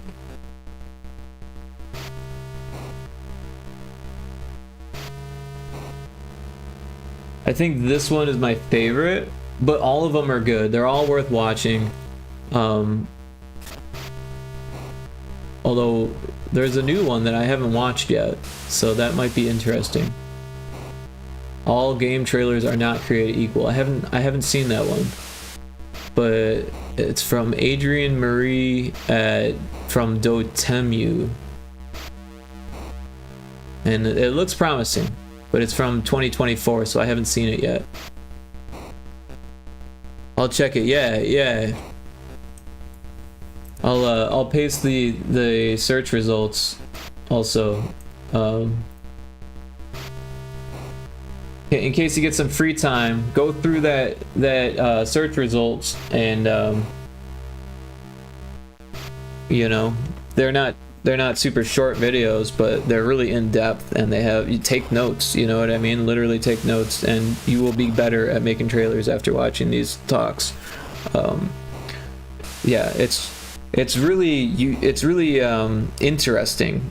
It's almost like there's like a chart that you can draw, right? So if we have like a line, I always do that. If we have like a line here and a line here, and this is time, right? And this is excitement.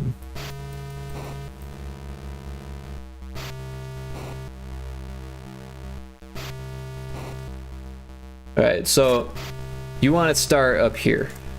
People don't always realize that, but you actually want to build up a little bit, and then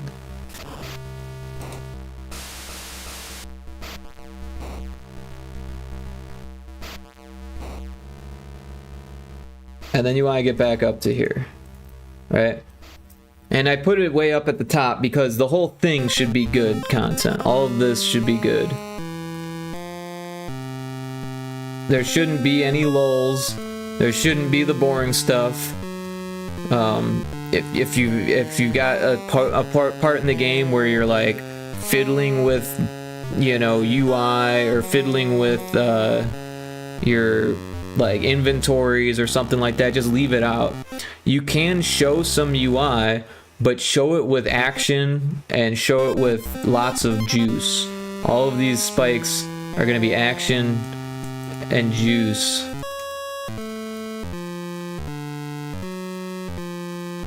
And then this first spike should be like the most exciting part of the game.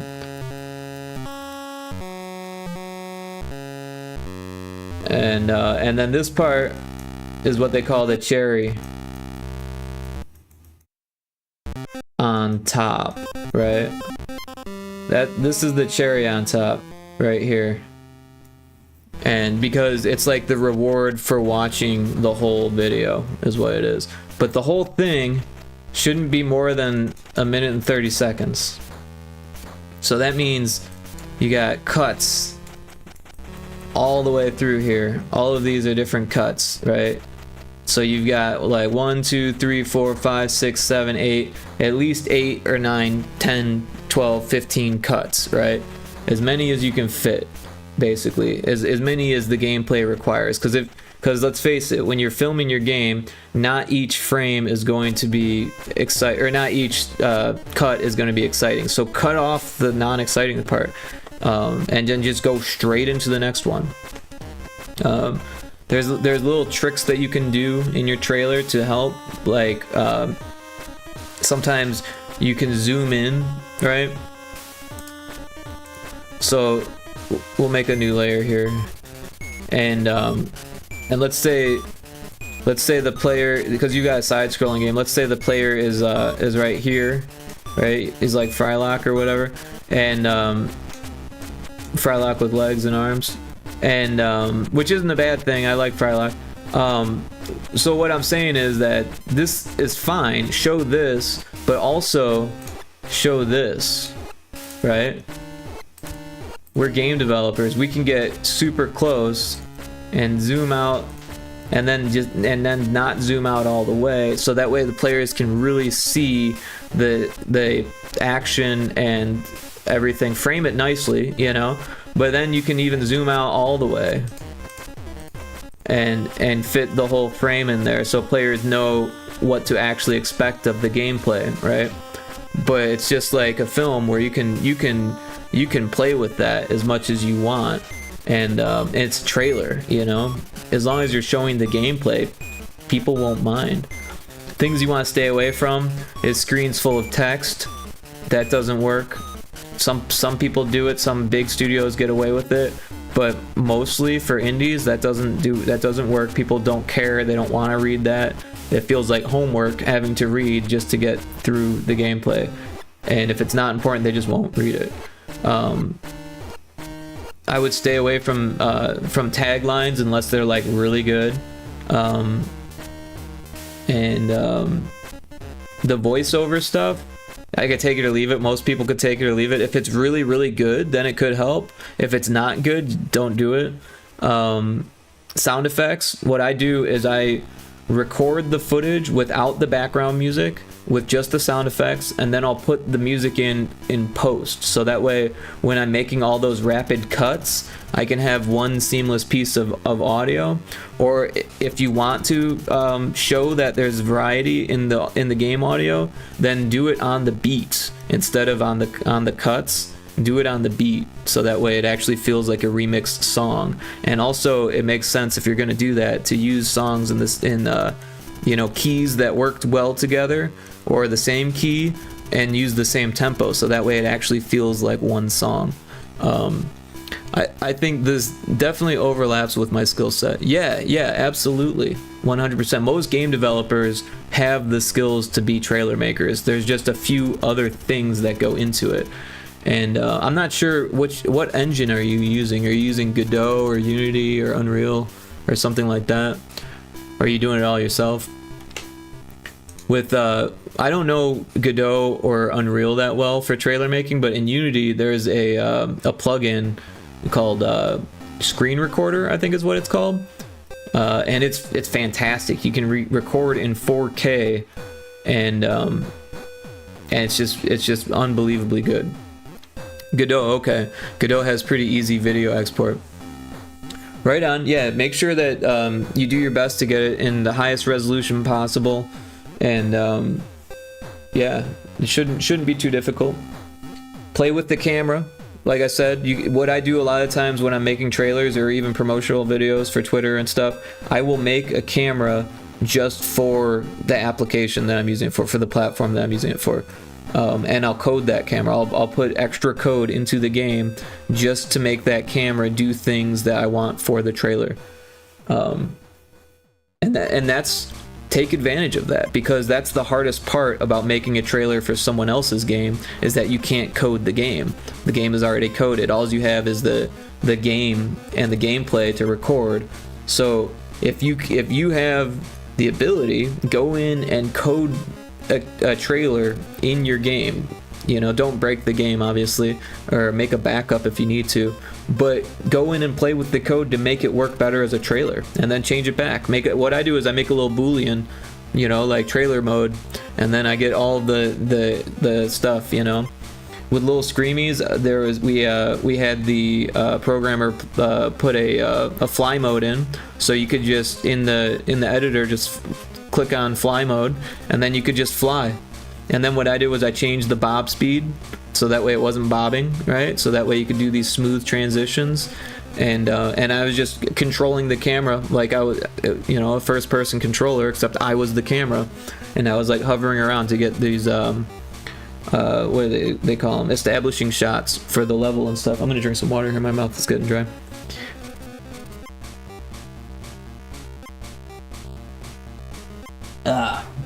Much better.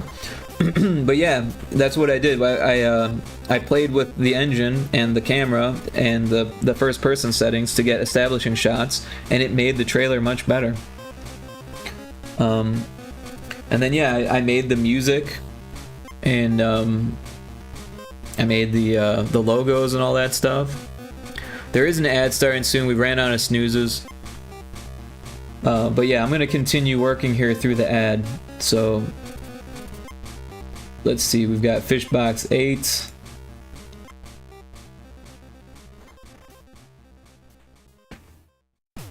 All of this stuff is good. We're gonna move on to Fishbox 9. So we'll copy this, paste it here.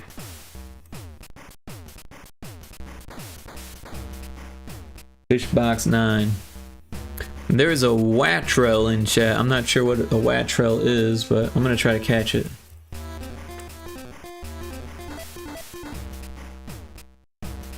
But yeah, Free Droll, I'm very grateful for you dropping in and sharing your stuff. That's very cool, and I like the art direction there. I really like the 90s, early 90s, late 80s style CGI. That's some of my favorite stuff. Also, there's something on YouTube, and I don't remember what it's called, but I think I can find it. Oh, why does it do that? I don't need that. Ah, yes. This video. I will share it, copy it, and we'll paste it into chats.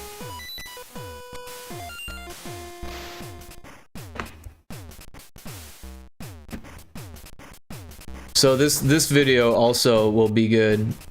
Oh, we're in the ad. Yeah, I will, I'll get back to you when the ad's over.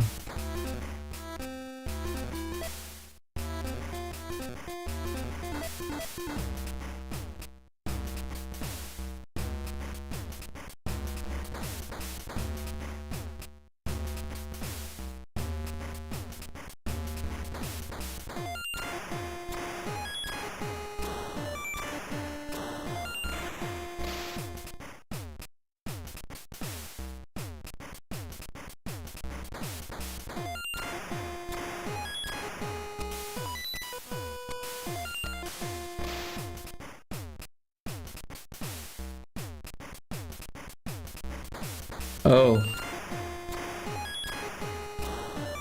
I didn't think about this.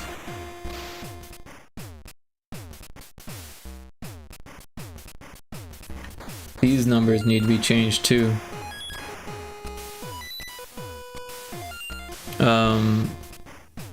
But that should be easy enough. If we go to 0,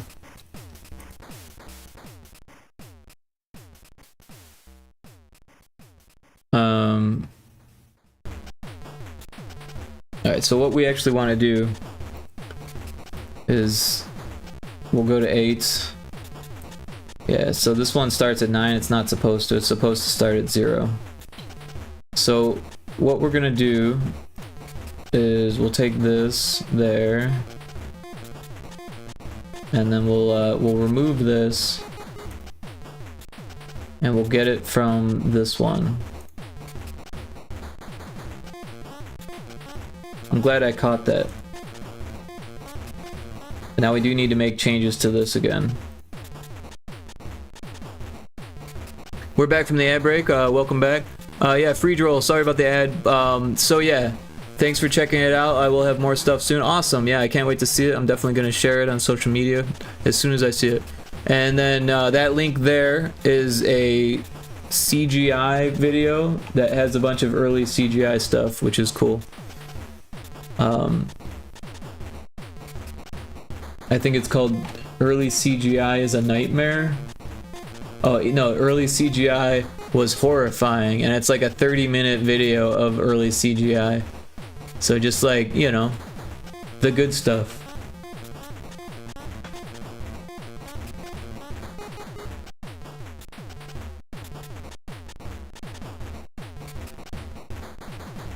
But I hope all that is useful for you. So yeah, what we need to do now is change these to Gen 3. But we wanted these numbers, and it's more difficult to copy and paste all those numbers and make sure we get them right than to copy and paste these again 9 times.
Alright, so that takes care of that.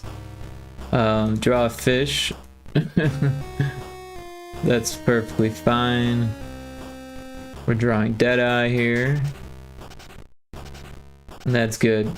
So now, on this next one, where it says draw graphics, this isn't what we want. So we're going to delete that. And then we're going to get the one we want, which is actually this one. So we're going to copy this event and throw that into the 9 one. And then we'll copy and paste the variables for Gen 3 rather than Gen 1.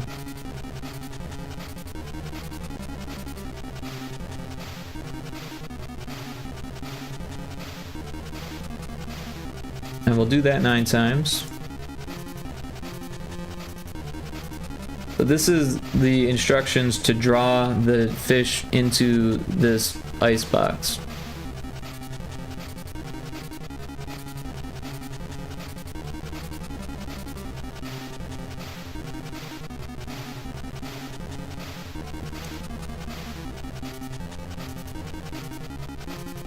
But yeah, I'm excited for Infinite Metal to be testing Pyrotoad. So that'll be fun. And it's what, 10 o'clock Eastern time is when he's starting. So I'm pretty sure that's 8 o'clock my time. Should double check.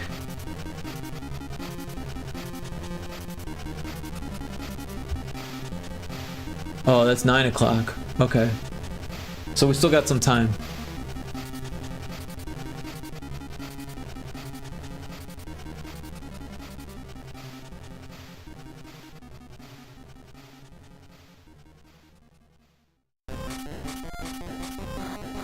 Alright. Moving on to the next one.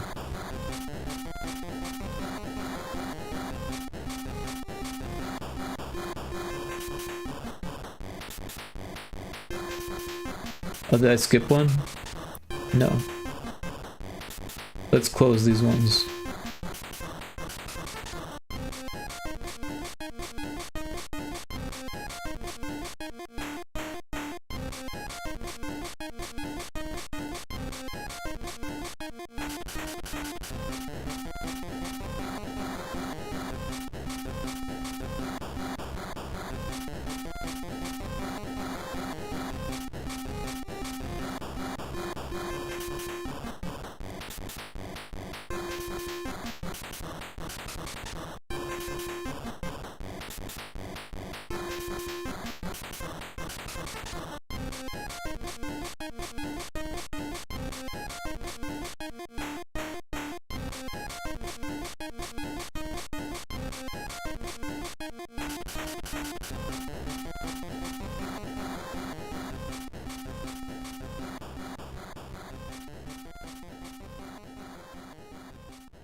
Alright, that takes care of 9. We're getting there. Alright, so for... so it starts with 0. 0 is 8, 1 is 9, so 2 is going to be 10. So we're going to copy fish box 2. We're going to bring it here. Change this to 10. Oh, change this to type 10. I cannot spell. Type 10. And this one to type 10 tens. Now these ones we're going to do the same thing, change it to Gen 3.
Okay, that is number 10.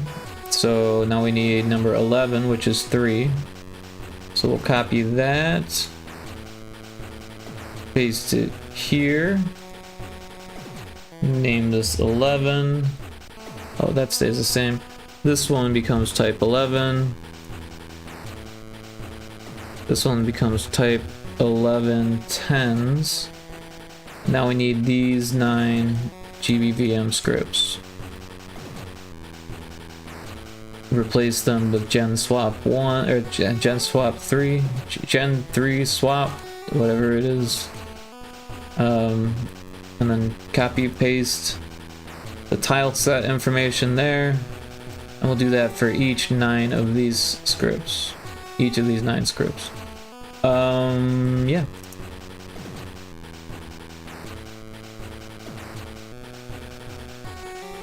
Yep.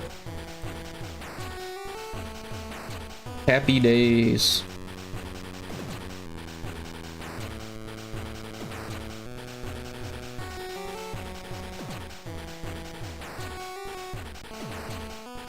And I'm actually being really careful to make sure that I'm not leaving that extra T like I did before, because that was a huge pain in the butt. Those darn T's. Got the extra T's. For teasing me about my T.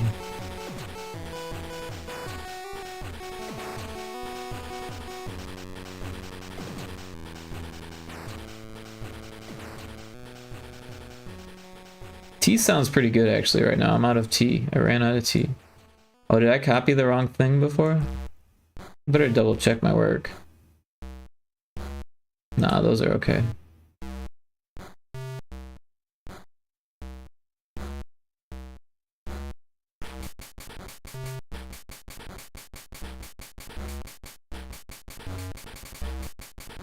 Alright, so that does it for 11.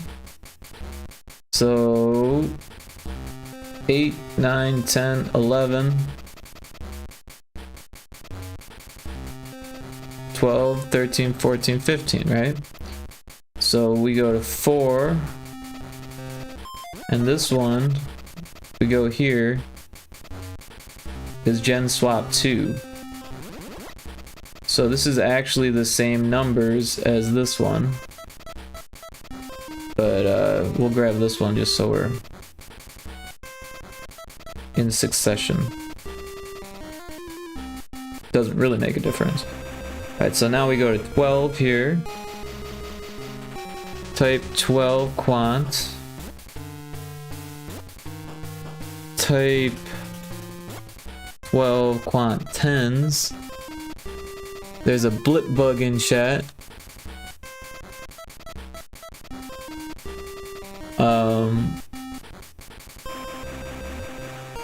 And then these ones need to be Gen 4. Because we're done with Gen 3. So we'll just change the background to Gen 4. Yep, and it starts at 0. That's what we want. Gen 4. Paste it there. That looks good. Oh, almost selected Gen 3. Gen 4.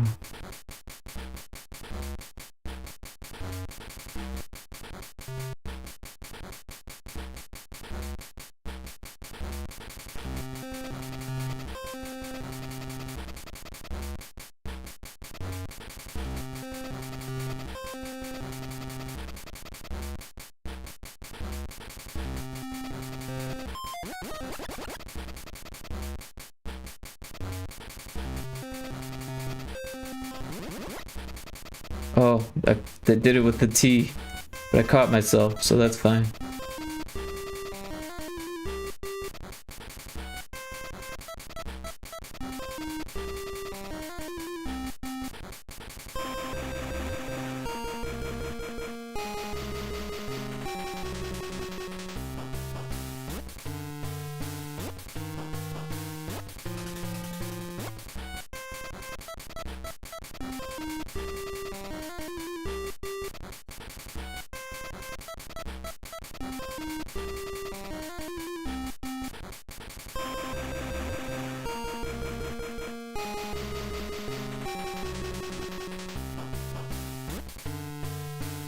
Alright, and that does it for 12.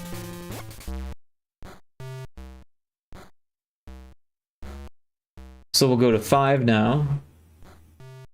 Copy that one.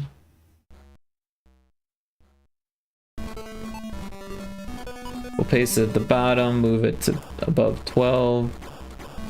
And we'll rename it to 13. This will be type 13. And this will be type 1310s. Now all of these get Gen 4.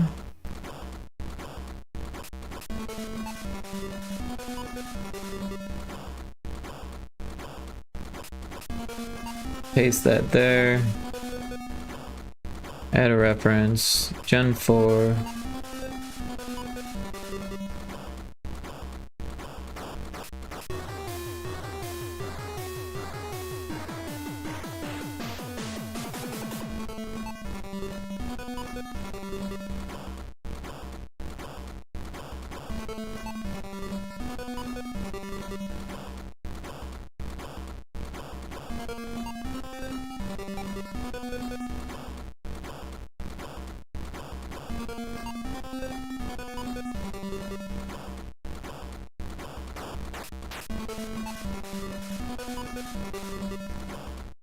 But yeah, I'm excited to make new music for this game.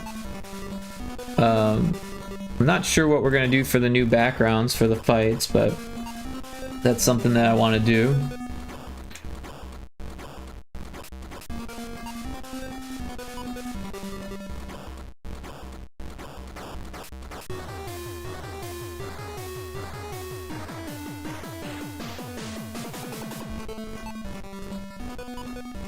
The new sound effects will be fun. We might even get to that tonight if we have time. I don't have any ideas on it, but honestly I didn't for the first one either. I just looked at the pictures and voiced what I thought they'd sound like, and that worked pretty well, so we'll just do the same thing. Alright, so that takes care of 13. So yeah. So 12, 13, 14. 12, 13, 14. So 6. Copy that. Paste it. Put it here. This will be 14. Type 14. Type 1410s. And then replace all of these with 4.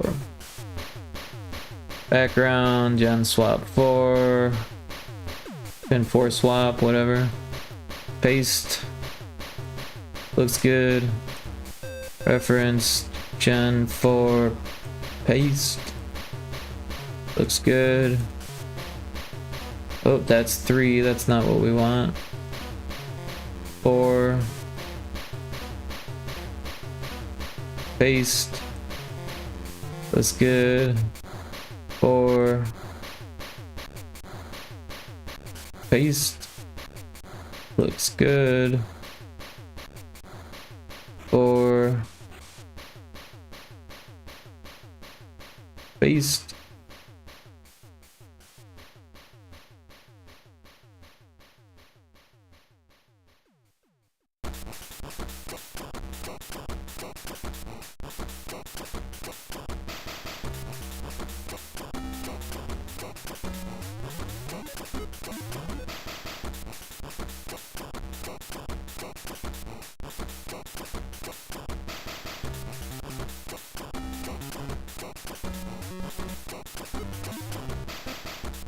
And we're almost done.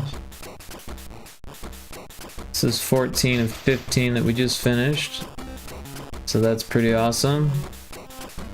These all look good. Alright, so then we go to 7. Copy that event. Paste it. Put it up there. Rename it to 15 here. Change this one. Type 15. 15.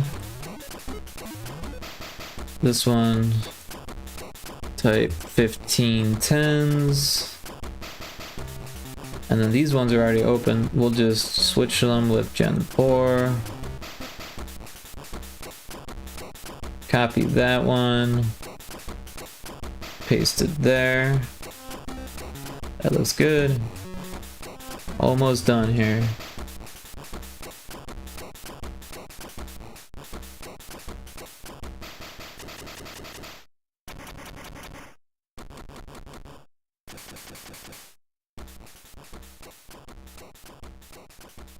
So I think next we're going to try to figure out how to get their names when you fight them. Shouldn't be too difficult. Just got to find where it happens and put it in for these ones too. Because it still happens for the first world.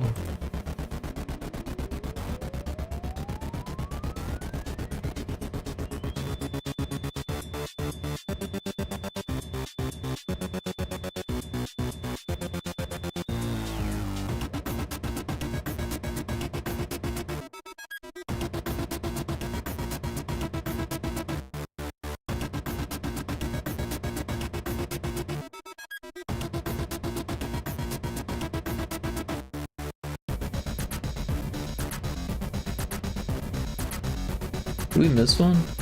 No. We just didn't close that one. This one looks good.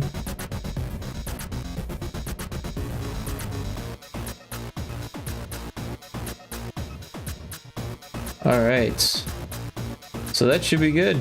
That should be all of those. Start button. That's fine, that just takes us back to the beginning. The right button. We already know what that does. The left button is good. The A button is a sound effect. The B button is a sound effect. And we already did the names. So we do need the sound effects for that one, but we can come back to that. We'll make a note. I think it's this one. So this one we fixed. We got that one. So we'll put an X there.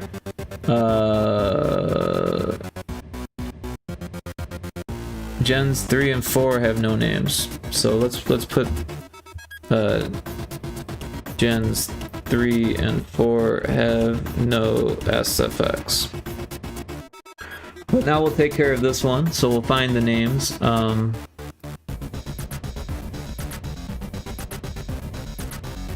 It should actually be in this one since it's a copy. If BMX, oh yeah, BMG, that's background music. So it's probably in this one on the init, right?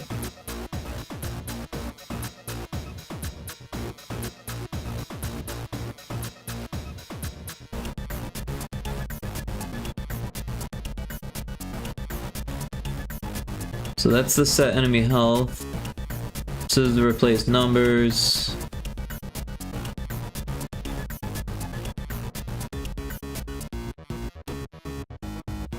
All script health UI. Enemy names. That's gotta be it, right? So we'll go ahead and add what they are here. So that way it's consistent. Type 8 equals dead eye. Type 9 equals squiddly. Type 10 equals blob nose. Type 11 equals syphil. Type 12 equals cheeks. Type 13 equals equals zebrafish. Type 14 equals the maw. Type 15 equals slimy without an E. Alright, so there's our fish names.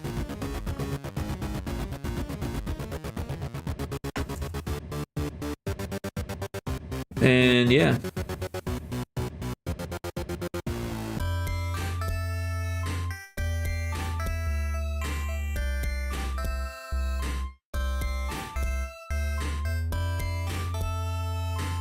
This always runs. So we just need to add more here. So, what are these?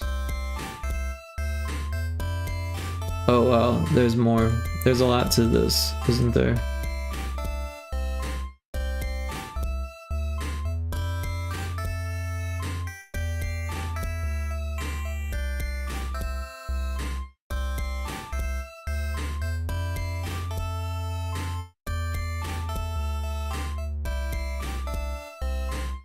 So it's just variable A, B, C, and D.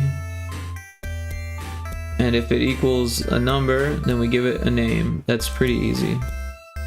So what we'll do is we'll start with variable A, and we'll say, we'll copy 7, and we'll just work from there. Let's make a group, so that way we can easily paste these in. We'll just call it new fish names group. There's an ad starting soon. I'm gonna get some tea during this ad break, so we're gonna start this actually right now because the tea takes a little bit longer to get. But yeah, there's a E-cans in chat. We'll try to catch that first.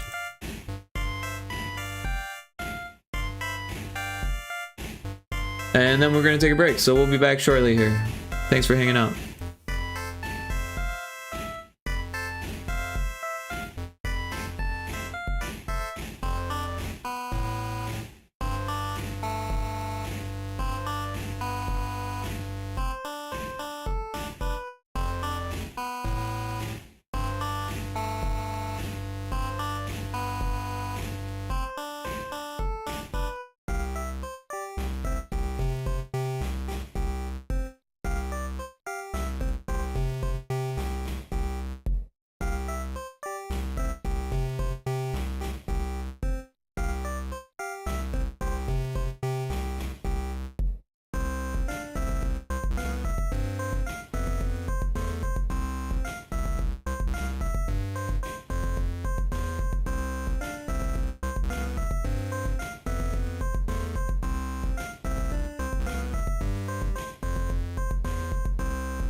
Okay, I am back. Sorry about that.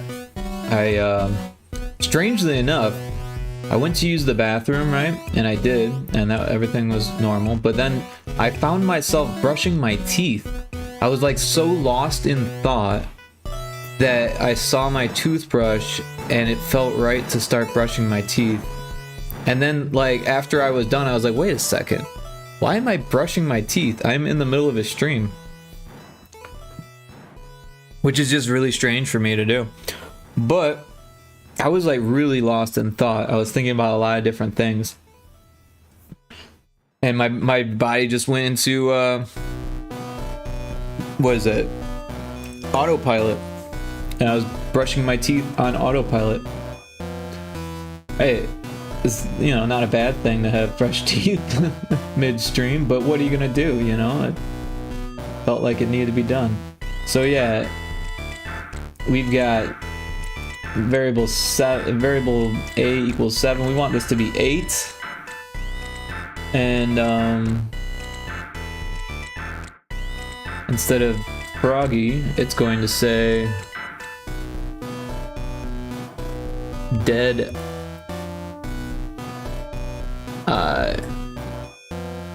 well, I guess they have to be all caps, right? Because it's got to be consistent. Oh man.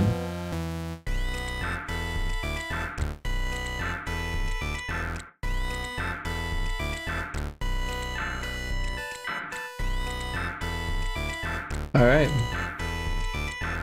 And it needs to play the sound effect, but we don't have it, so we'll just use sound effect there. So we should make a note of when it plays the sound effects, so that way it's easy for us to fix later. So fish box names and I think that's it.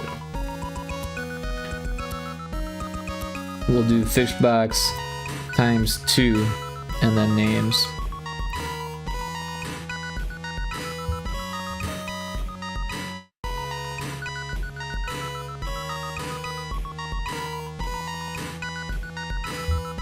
Alright, so that way we know that we won't forget that it plays the sound when it plays its name.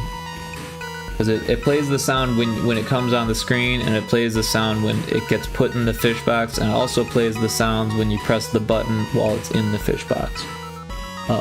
So that's what all that is for. Yeah, so this is good. Variable A is 8. Copy the events. We'll make it say variable A is 9. And then if we go to the top, we can see 9 is squiddly.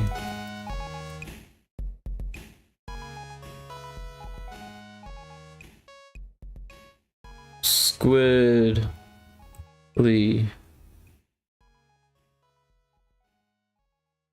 That looks good. We'll copy the event, paste it. 10. Next is blob nose.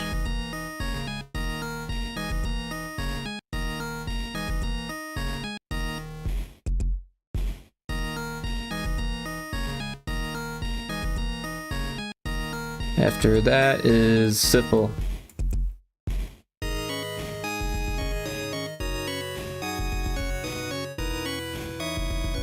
Copy the event, paste it. 12 is cheeks.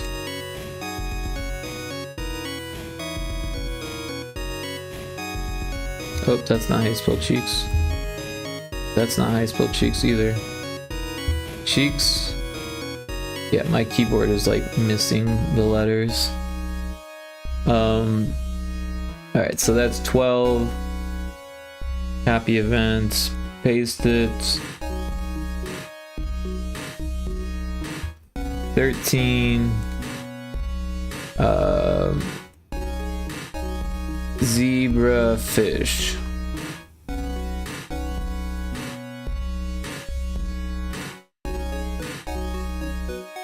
Copy event, paste it. 14 is the maw.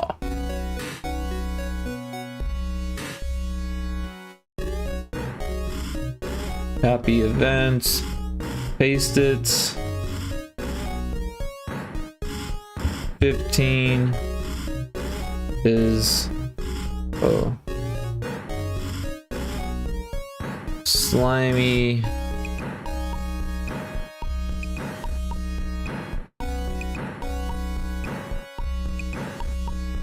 Alright, so we've got all of those. So what we'll do is we'll copy the event. We'll go down here. We'll paste the event. It'll take a minute. And once it's pasted, which it is now, we'll go in and we'll change all these to variable B. That's a little bit quicker than changing all of the other ones.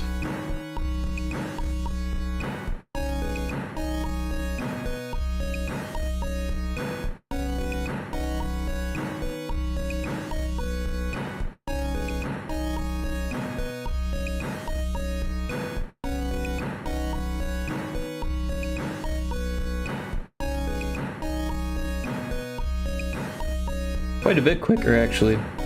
And then we'll do the same thing for C.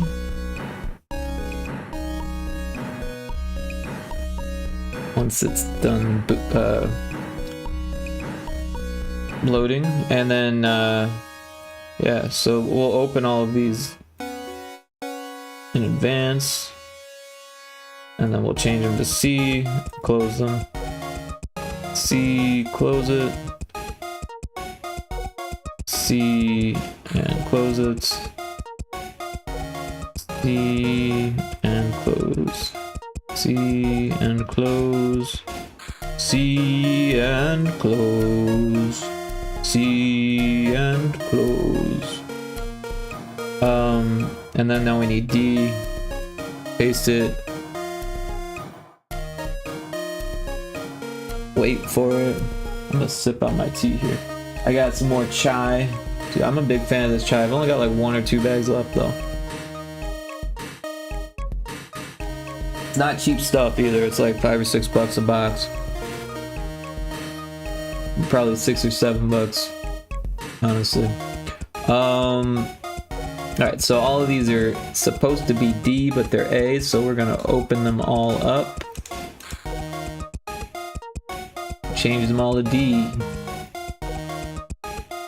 D, close. E. E. D. D. D. D. Alright. So that should take care of all the names for all the fish. We don't have sound effects for them. Let's cross the names off the list here. Alright, so we got the cave world. Let's do that next so we don't forget later. That's an easy one. So this thing here, this trigger, change scene. Well, before we do that, we're going to go variable value. Variable set to, we'll go world, overworld. Oh, I heard sound outside, that was weird. World level ints equals 1. Alright, and then we change the scene. And then we need to go back to this one. And this one here gets the opposite. So we'll go variable value. I don't know why I say variable. It's a variable, but I'm writing var. And then world set to 0, and then set it back to that. So that should take care of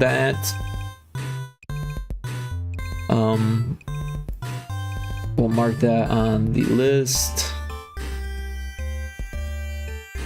Okay, then there's the locations. So the locations currently are 1 through 7.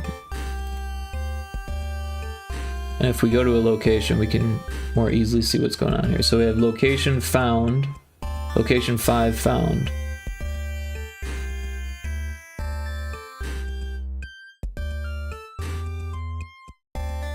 And then there's also like a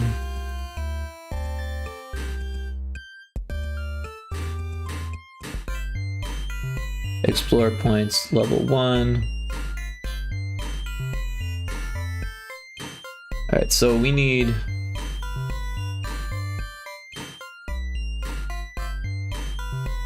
to make location founds for the next level.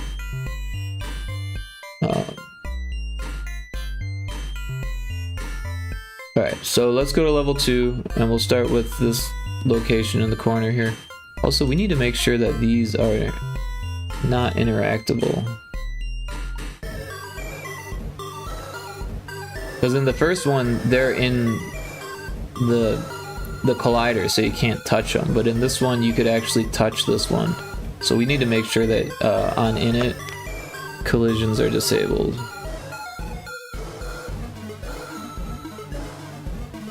And this one I don't think is important because that one's, yeah, behind the collider. But that one needed to be that. Oh, and these ones as well, right? I know these ones are always going to be out of the way of the player. Doesn't matter where you are. So those ones don't matter.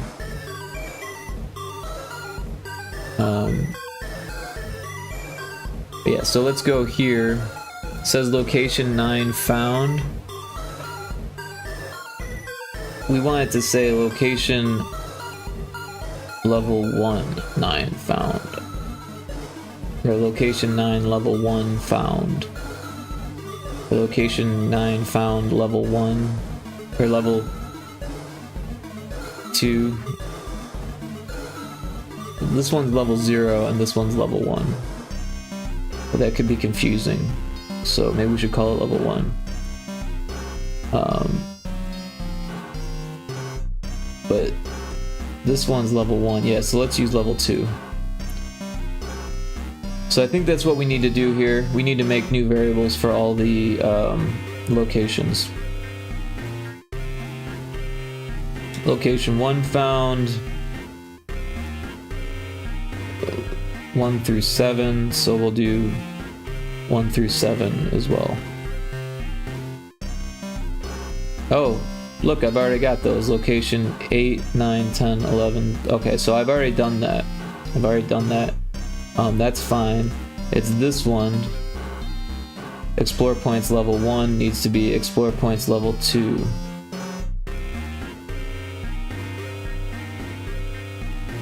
And I'm not sure if I've made that yet or not. Explore points level 2, there it is. So we'll do that. And then this one.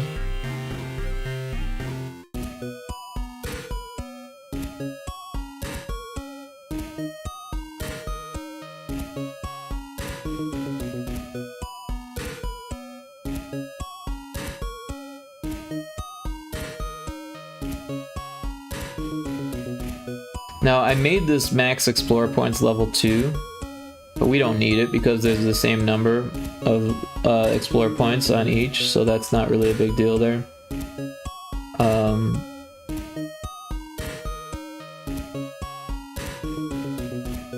Location 5 found. This has to be location 9.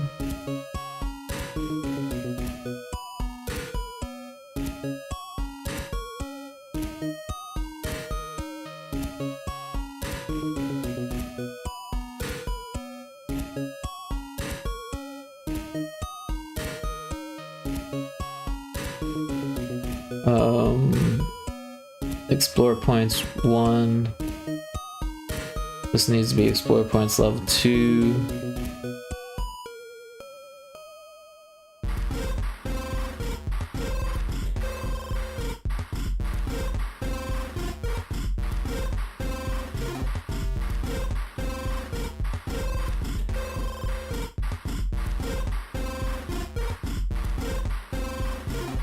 And this can stay the same because, like I said, we haven't changed the max number. Okay, so that should do it for this one. We've already changed this to 9.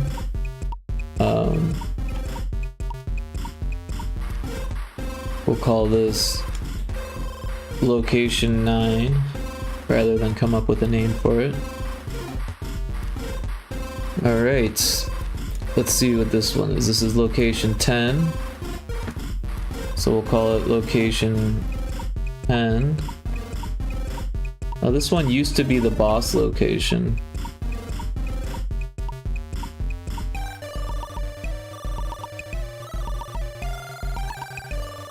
But it's no different, really. So we need level 2, explore points level 2, location 10.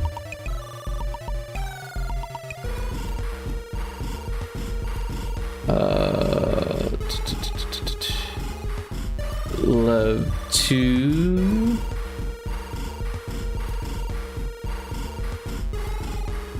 And then this one as well. Level 2.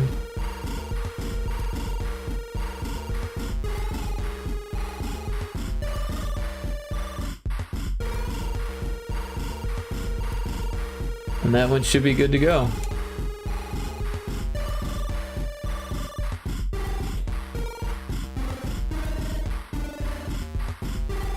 What's this one? 8. So we'll call it location 8. And then interact, we need increment, needs to be level 2. This one needs to be level 2.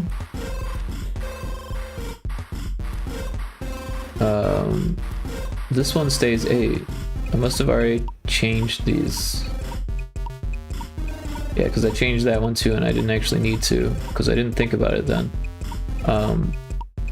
But that's fine. Got this one here. This one is 13.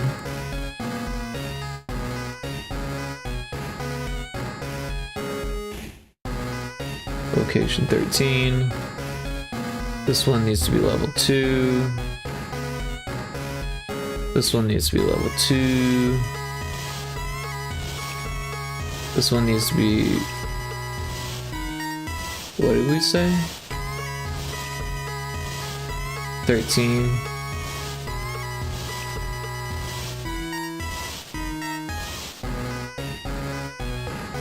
This one needs to be level 2. And then this needs to be location 13. Alright, and that should take care of this one. I want to make sure I didn't miss something on this other one.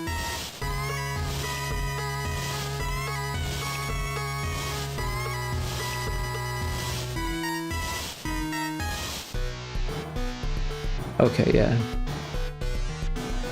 Those all look good. We'll go to this one next. Location 14, we'll rename it that. And then interacts, level 2,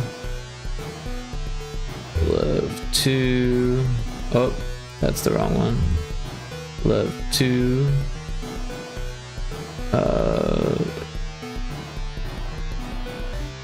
what number did we say it was? I've already forgotten.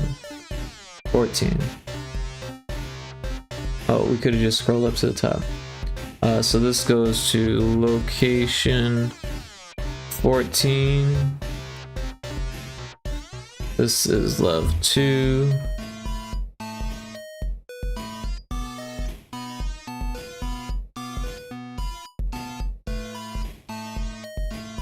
And we're good. Alright, moving on. Oh, we still haven't animated this eye yet. Also, it looks kind of funny right there. Let's put it right there. This one is location 12. So we'll rename it to that. This is Lev 2. Oh, I changed it to the wrong one. Lev 2. This is Lev 2. Location 12, did we say? Yes. 12, oh, that didn't work. Location 12. Gotta click on it. Level 2.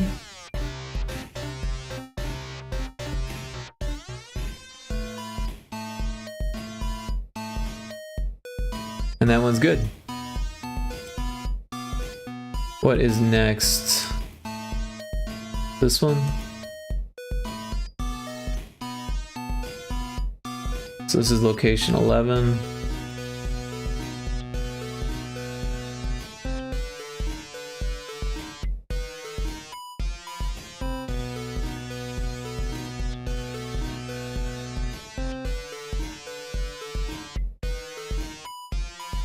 All right.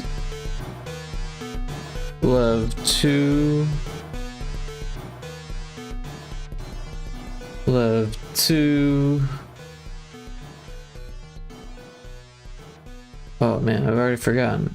11, location 11.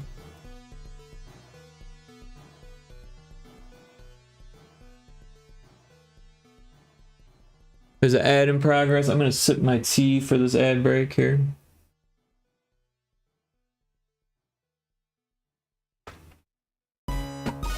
That is some good tea. Yeah, I'm gonna take a break and just chill for a second. I'm here, but I'm sipping tea.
And that went fast. I just like slammed my tea. I just chugged it. It was good. It was really good tea.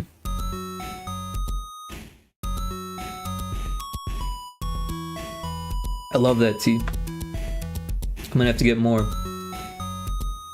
Alright. So this is done, this is done.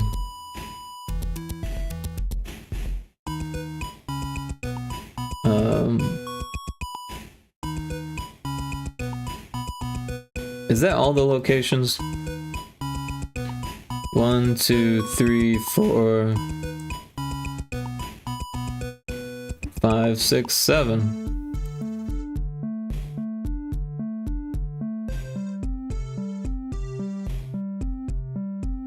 I feel like we should double check, make sure we didn't screw anything up.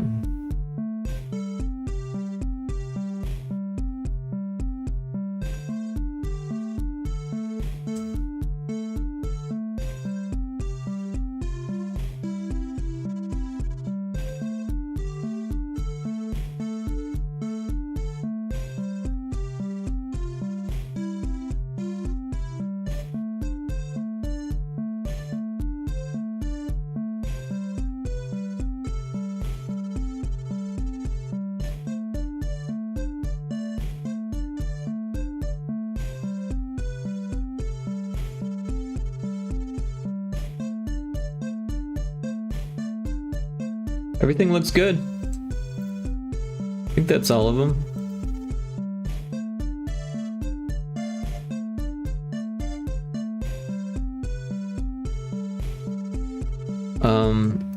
There's no way to get to the boss though yet, so we should probably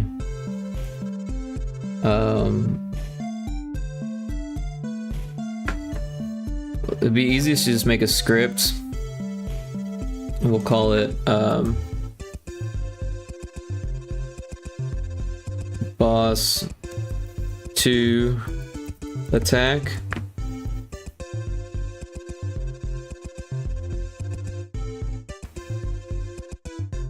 Alright, so what we'll do here is we'll take everything that is in this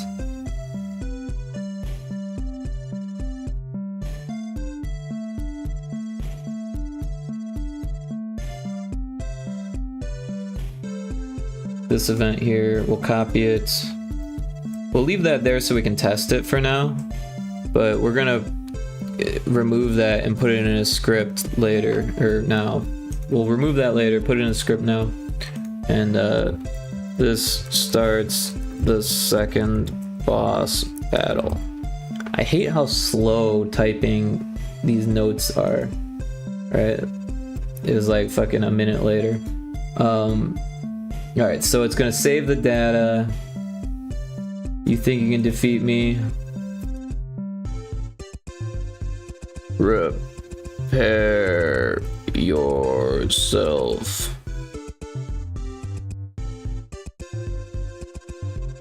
Weakling.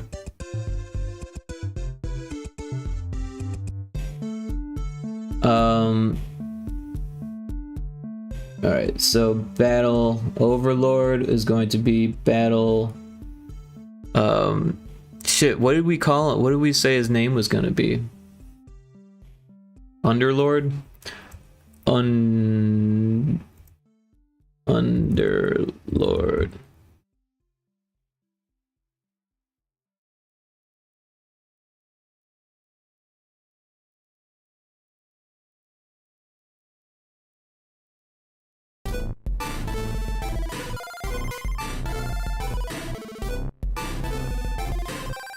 So this is going to be enemy type 14, 14, and 15? No, that doesn't seem right.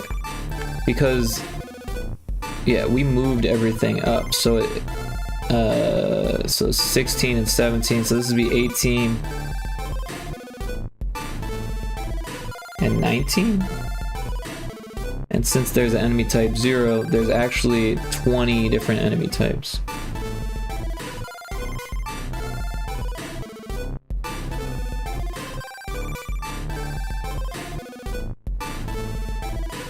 And that should take care of that.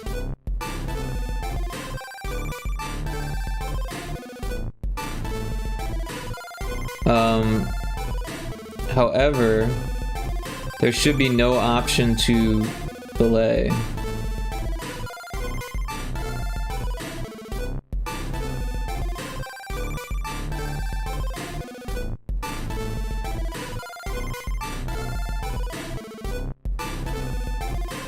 Right, because you found you've done everything there is to do in the game at that point, so it should force you into a battle.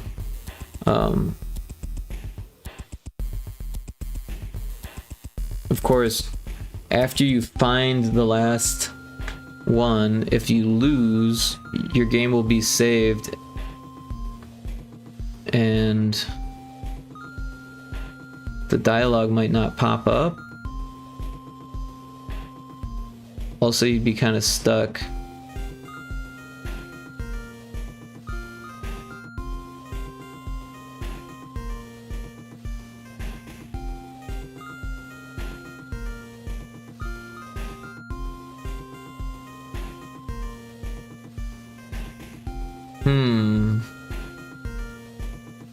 How will we handle this?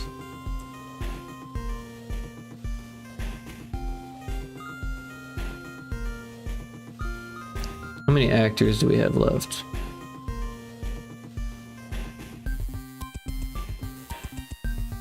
We do have one actor left. We could make it appear.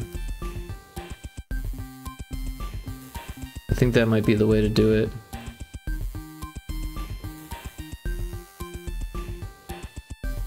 But then we have to draw a small version of it.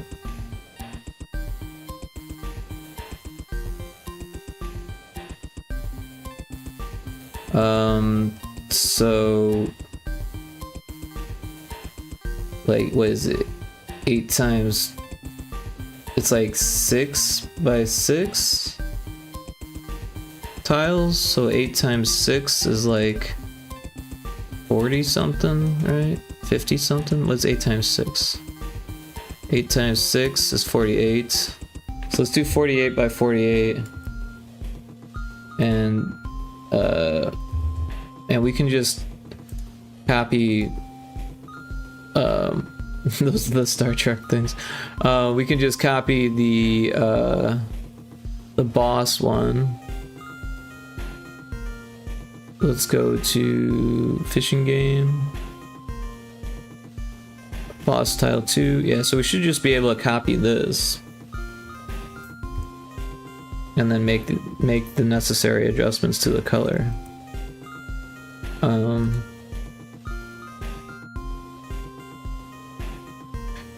So sprites have transparency.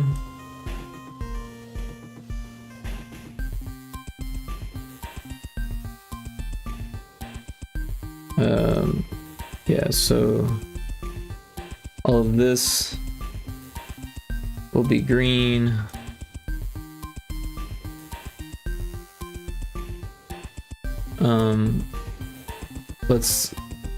Let's do one of these. Oh, we don't want that. We want contiguous.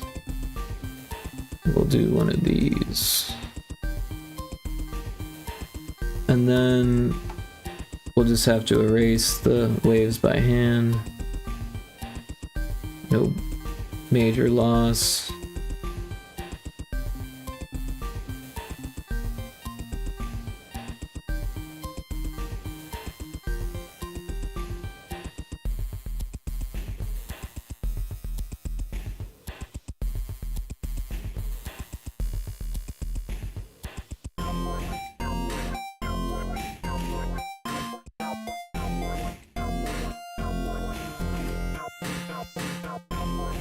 Now what will be a major loss is that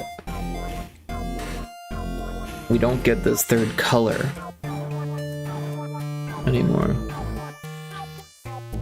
So that's a tough one. That's a tough pill to swallow here. Also, I feel like these... Why? Oh. I'm like, why? What's going on here?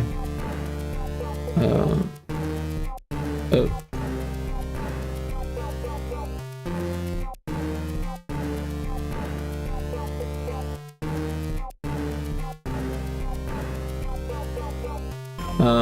Yeah, because we use it so much. So I think what we need to do is fill these in, sadly.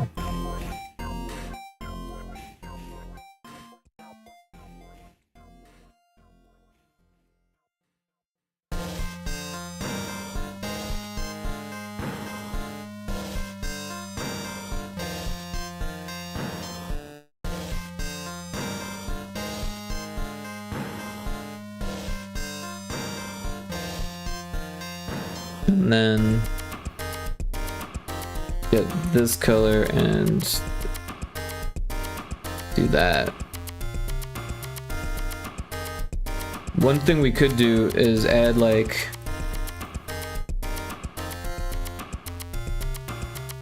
the dark spots around it so the eyes don't blend in completely.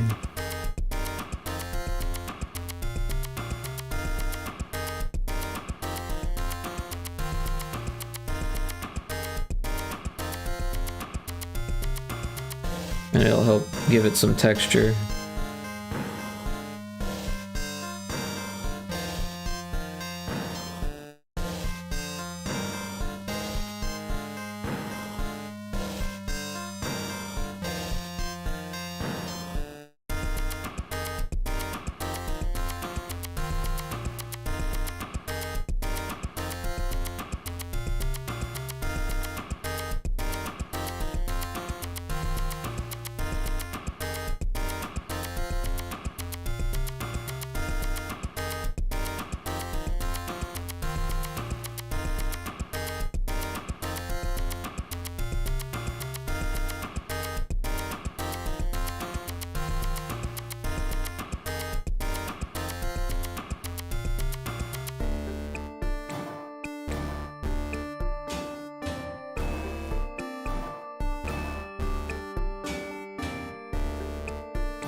I think that's doable.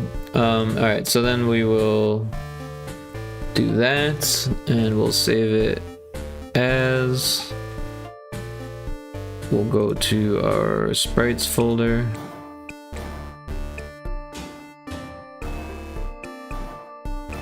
And we'll put it in, or we'll name it boss 2 sprites.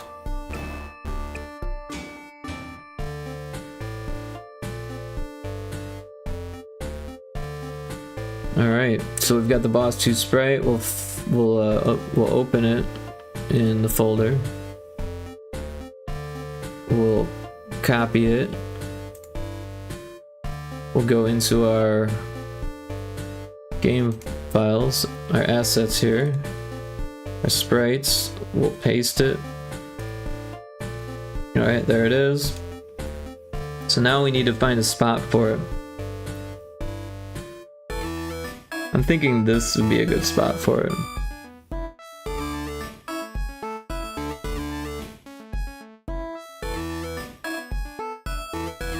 Maybe it should be at the end of like a spiral thing, or a dead end or something. There's so many of them.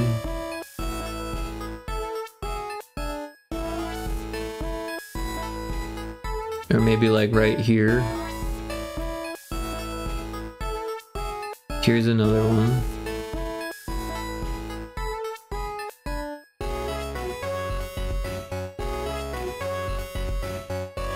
This one's nice because it's like right in the middle.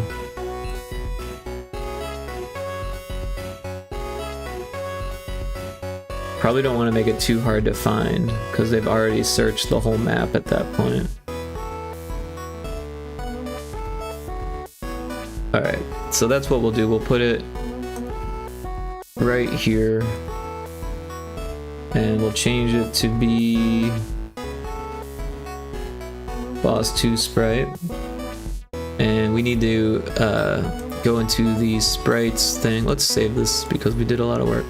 We'll go into boss 2 sprite, and we'll copy all of these, and we'll paste it here.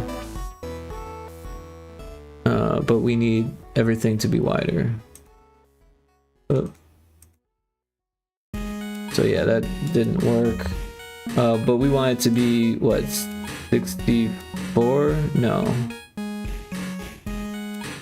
48 by 48.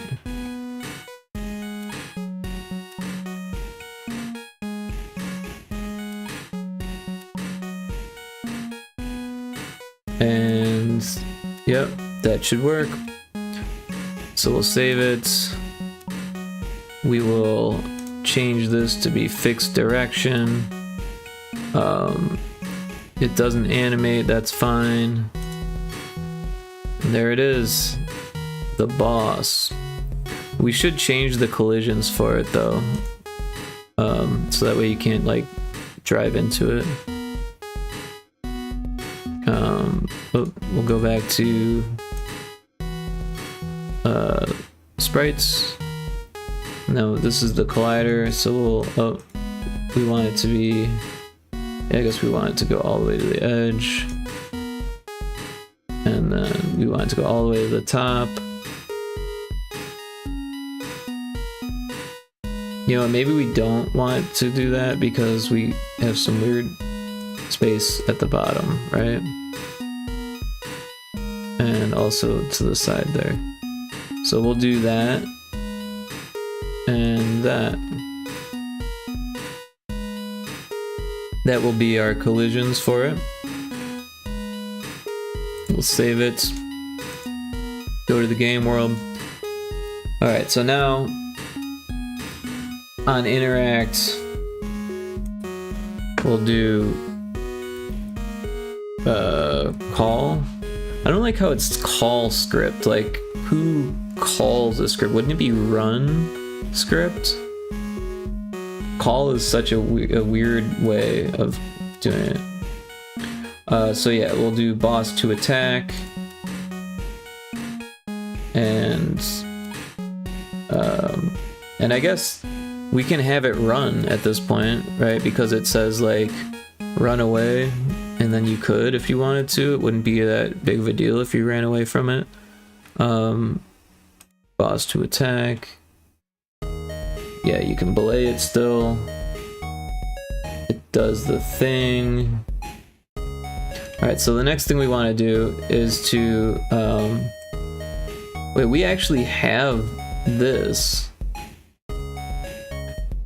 But... it's the wrong thing here.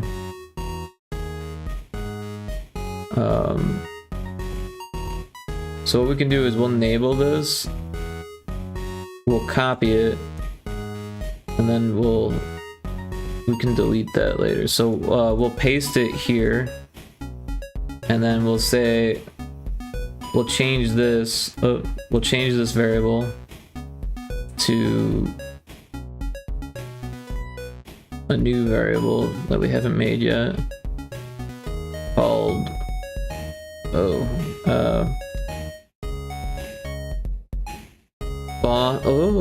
boss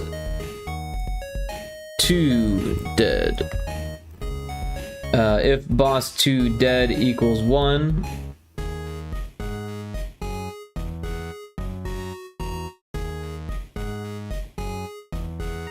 so we actually need another one. So we'll do variable value compare, and we'll make another one that says boss 2 enabled, so that way we can turn it on and off.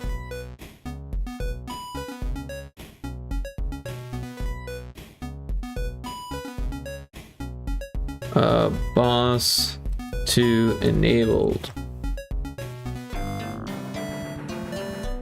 Alright, so if boss 2 enabled is 0, then we want to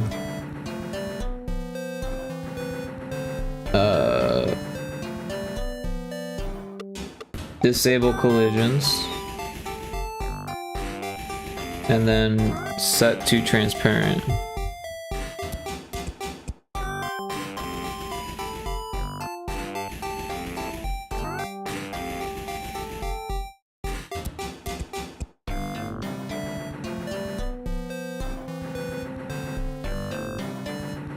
So that way it's like it's not even there. It's got no collisions, it's got no image, it's like it's not even there. However, the else, we want to do the opposite, so we'll copy the event. Oh wait, no, we actually can't do that. So we need to do enable actor collisions, enable. And then we can do set sprite sheet, we'll copy the event. Set sprite sheet self to boss 2 sprite.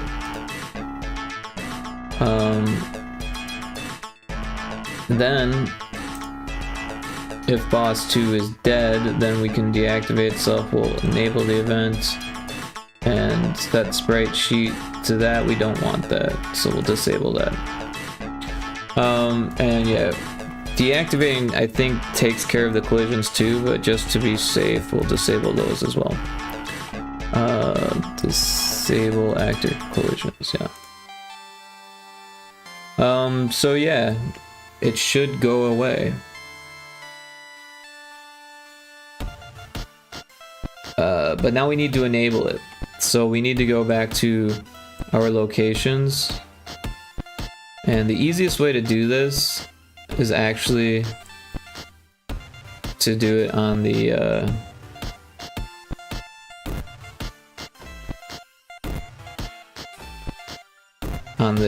prefab itself. So we'll go to this. We've got this event group here. If the exploration points equals max exploration points. We did change this variable, but the whole thing should stay the same. So we'll do here if variable value, if world level int equals 1 and all the locations are located, then variable value, set the variable value. We're gonna set boss to enabled to 1. And then we'll do this copy event. We'll paste this here.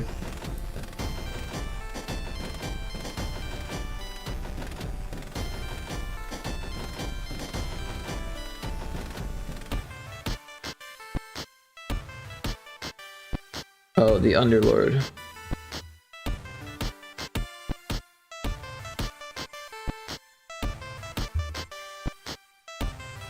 Alright.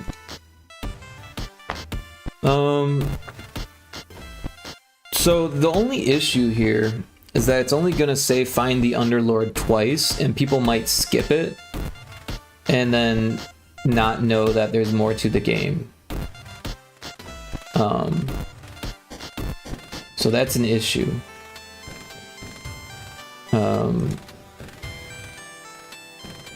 Another thing we could do is on this scene, we could go to the start button. It's got explore. So if it's 4, it says locations found, right? So what we can do is oh, and this needs to be set to level 2, so we found an issue there. Yeah, so then what we'll do is we'll say if variable compare with value. So if lev 2 points equals a variable, and we'll call it max lev 1 points because they're the same, it doesn't matter. And then this will be dialogue, display dialogue, and we'll say find the Underlord. I can't spell. Oh, it's gotta be caps. Find the Underlord. And maybe that's like a second reminder, right?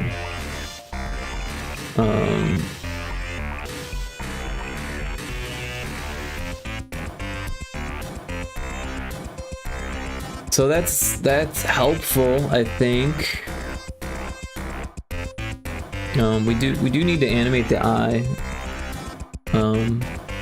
So let's go ahead and do that real quick.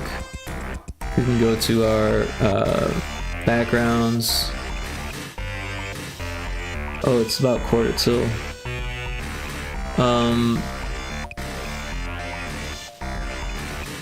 So hopefully we can finish this and test it real quick. We'll go here, we'll take this here, we'll copy it, we'll open our swap tiles.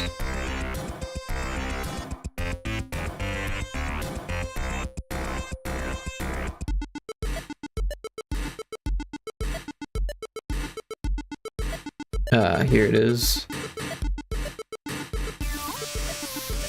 But where's the rest of it?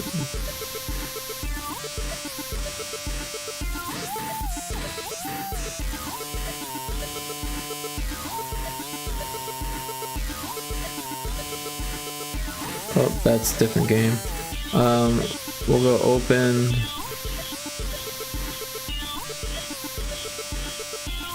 Fishing game enemy swap tiles.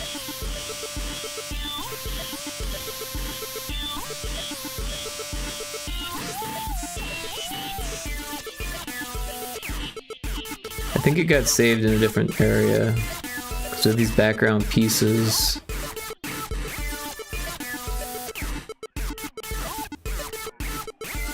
Alright, well, what we can do is we'll find it in the game files. So that's not even it. This one. We'll go to our tile sets. No.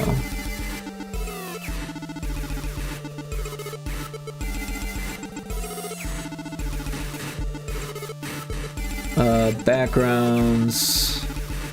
Text swap. Here it is. So I don't know. Oh, it got saved in this, which is weird. But it's okay. So we'll paste this here. And then we'll make another one here. And another one here. And...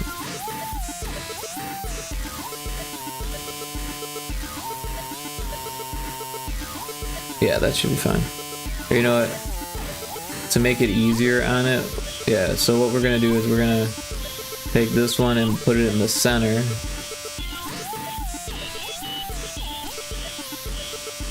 Take this one, move it to the side.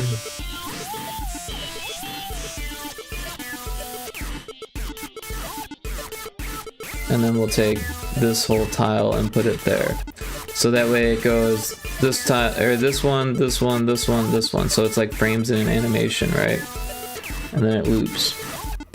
So that's what we'll do. We'll save this. We'll save it as. We'll move it to the correct folder so we don't lose it again.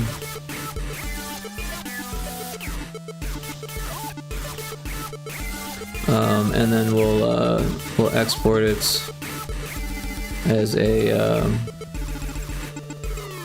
PNG in the assets, backgrounds, over this one. So it should be in the game already. That's the text. Yeah, so there's the eyeballs. So this is 0, 1, 2, 3, 4, 5, 6, 7. So it's 8, 9, 10, 11. So what we'll do now on this level, we've got this on update, background swap, background swap. So we'll make another one. We'll copy this one. Alright, so now we need to find the coordinate for it.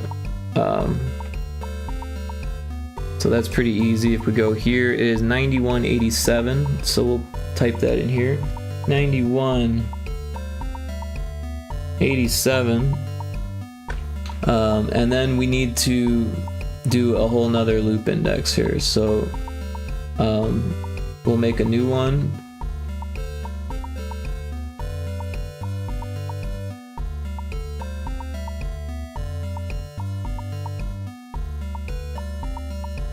We'll do edit loop, loop index 3.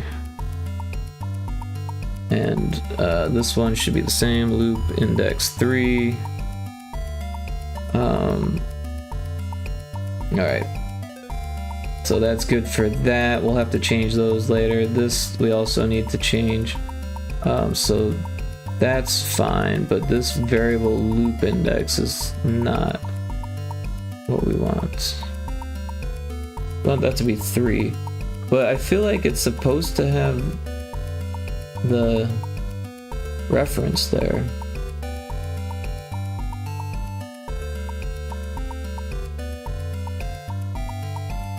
But these ones don't, so...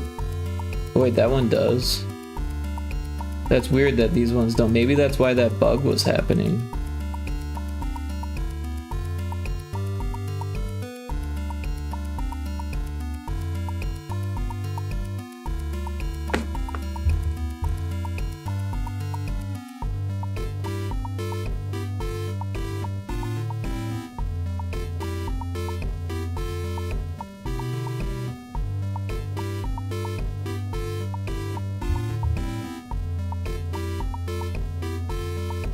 Alright, so what we'll do is we'll copy that and paste it. Oh, I guess we don't really need to because it's already there. But yeah, we need the new things. All these are good.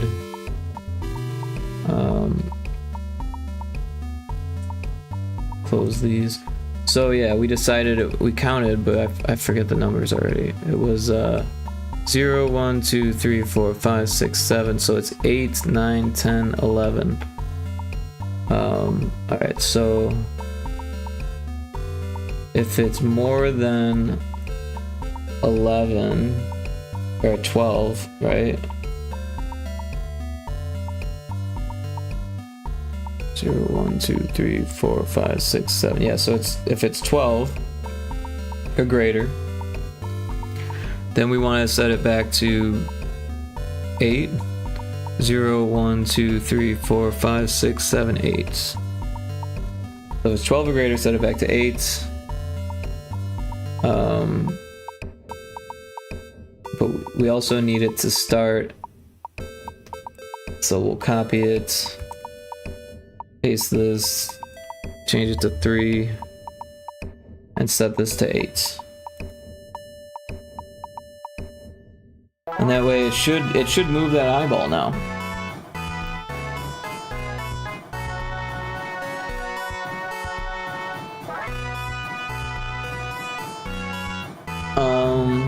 Okay, so let's test that. We've got a few minutes left before Indie starts, or Infinite starts. Sorry, iNames. And yeah, so we'll be doing that shortly. We'll be raiding Infinite Metal. Excuse me. He's gonna be playing Pyrotoad, the game that I've been working on with Johnny Manjiro, and should be a lot of fun watching him play this game. Only one other streamer has played it so far. Hey, Infinite Metal's here. Welcome. Kixie's here too. Welcome, Kixie, as well. I suppose all of us with names, with iNames are alike to you. Yes, all of these iNames. We've got Indiana Crones, Infinite Metal, the Indie Maniac, Indie X. You're all the same to me. There's no difference there. I kid, of course. I'm not even kidding. You're all the same person. In my head, you're all the same. Welcome in Kixie, and welcome in Infinite. Everyone should check out both these amazing streamers. Kixie's streaming tomorrow, which should be super cool. And Infinite is gonna be playing Pyrotoad tonight, so that's pretty awesome. I was hopeful. No, I appreciate you. You're the iName that plays my games. So there's that. Everyone else just talks like they're gonna. Infinite actually plays my games. So I'm super excited for Pyrotoad. I'm also excited to test this real quick before we raid you. Let's give it some cool colors.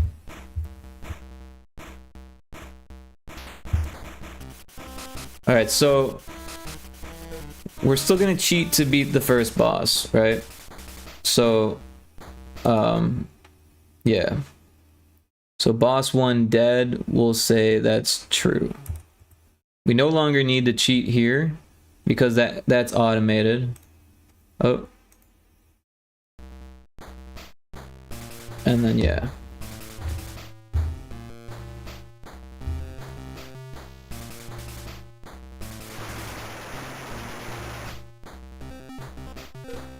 And that's an Easter egg I'm probably gonna remove for the next build because I don't want anyone cheating. And let's see if the fish are broken again. And they're not, so that's a good thing. Fish is not broken. We're gonna run because we're in a hurry here.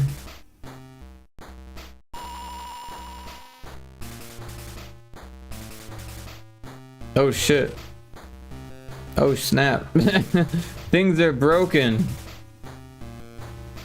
Things have broke. What the hell happened there? Did you see it placed me at the wrong thing?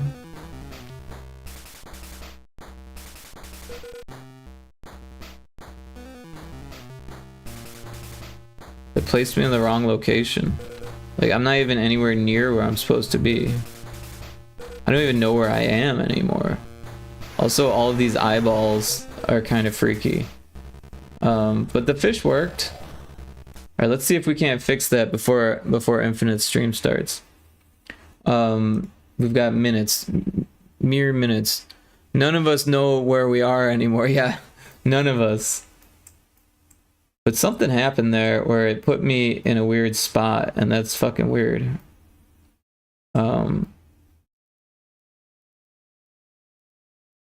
What happened there? Look at that, it got moved. Oh, that's what happened. I probably clicked on it and accidentally dragged it. Trying to click and move the screen. So there's that. But then why did this break? 9187. That should be where we put it. 9187.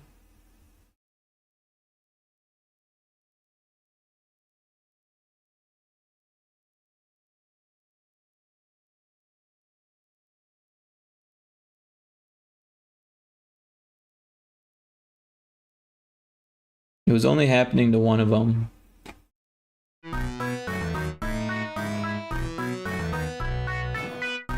Thank you for the shout out and the kind words. You're welcome, Kixie. Can't wait for your stream tomorrow. I hope you got something fun planned. Everyone should check out Kixie's schedule and join in, and should be lots of fun. Go to her page, check her schedule, give her a follow, and prepare to watch some indie games get played. Where is the issue here?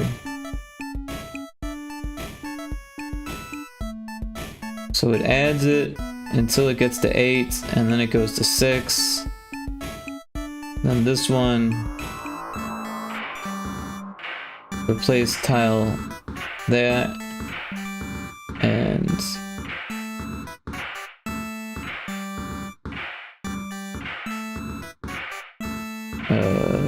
variable loop index 3. This one's variable loop index 2.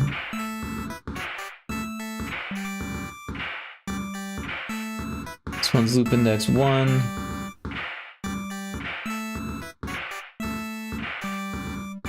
We may not fix this in time.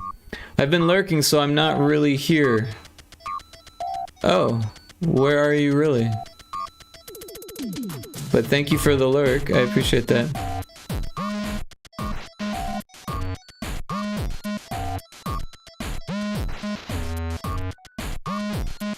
But yeah, we're gonna raid into Infinite probably before we fix this bug here. As soon as he comes on, we're gonna prepare ourselves to raid.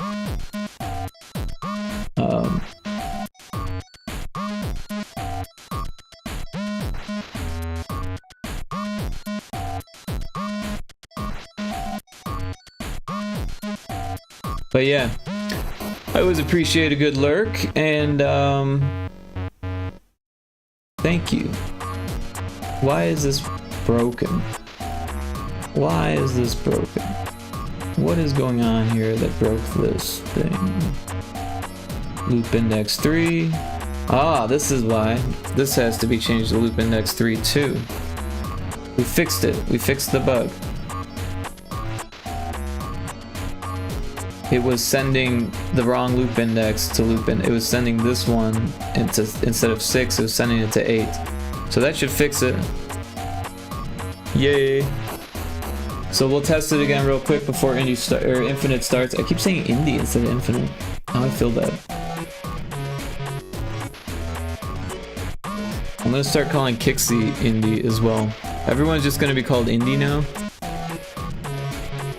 I'll call my game Indie. I'll call myself Indie.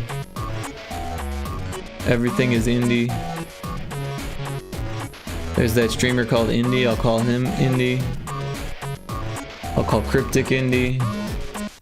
Call every single living creature on the planet Indie. Except for the AAA organisms. Your game is Indie. It's true. Can't argue with that. There's a wild Morpeko in chat.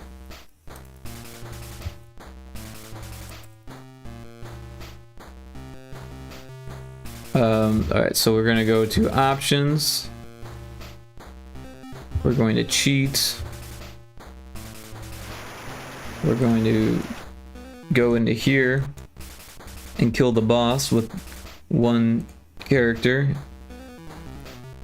with one integer. And now we're going to zoom.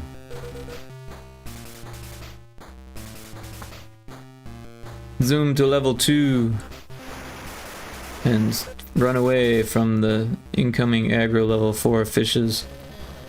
Oh.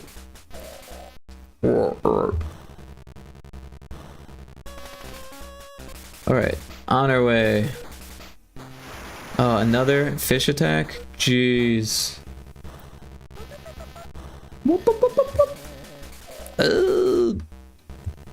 Toothy's the hardest one to replicate. Okay, about to go live, but give it a few minutes for the preview time and hopefully get rid of those pre-roll ads and such. Okay, cool. Cool. Yeah. I will, I'll raid you as soon as, I see movement on there.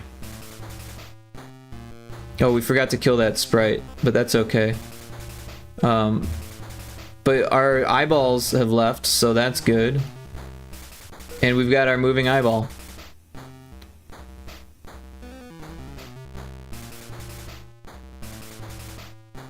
Thank you for the stream. Absolutely, Kixie. 100%. Thanks for the lurk.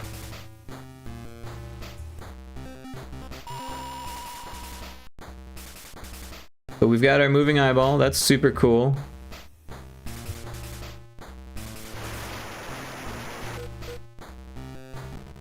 Got our working fish. 2 demon fish dead ahead. First up is Deadeye. Oh, it said first up twice, so that's something that needs to be fixed. I didn't think about that. I copy pasted all those things. And that's gonna take a minute to fix. But that's okay. Sounds like Infinite, not Indie, Infinite has a minute to spare. Alright, so yeah, all of these new ones.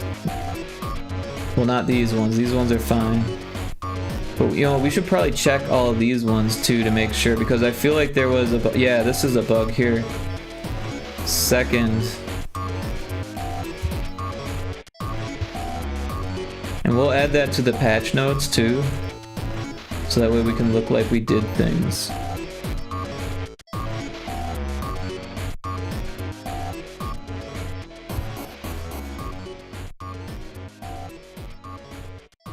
I can't spell. Second up is Spike, showing as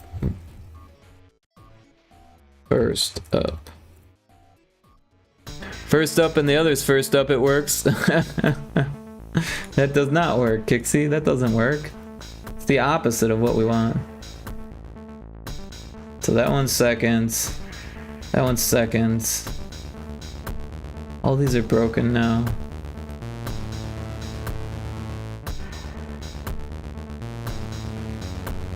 Second, second, second, second. All these ones need to be second now too. But at least the names are showing. Second.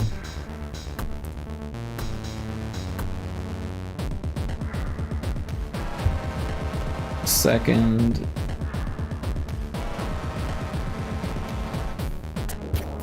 Second. Oh, that's in M, not in N. But yeah, Kixie, we got really far today. We debugged like a whole bunch of stuff. We got the fish box stuff done, although honestly we didn't check that yet, so we still need to test some things to make sure that it worked. But assuming that everything worked, which is probably a bad assumption, we did a lot. We did a lot of things. Hopefully they're done right. We'll have to test to find out. But things were done. Feeling good about it. I'm really happy with the way this is turning out. All of that crazy stuff was worth it. I'm even thinking about adding a third level maybe next year. We should check to make sure these are okay. Third, third, third, third, third, third, third, third. All right, so all those are good. Now we need these ones.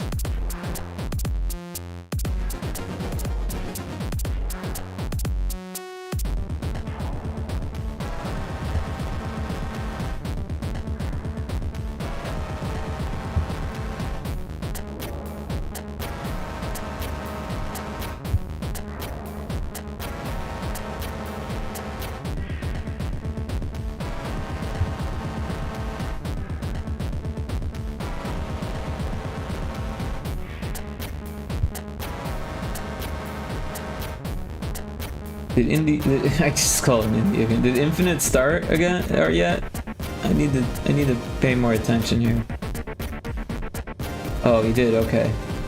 I'm gonna pull him up on Lurk so I can watch.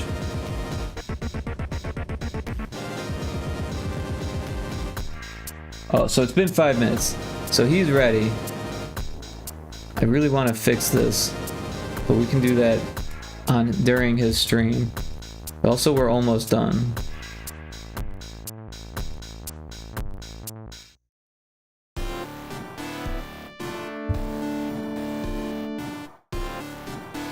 We can actually pull him up. I don't think he'll mind.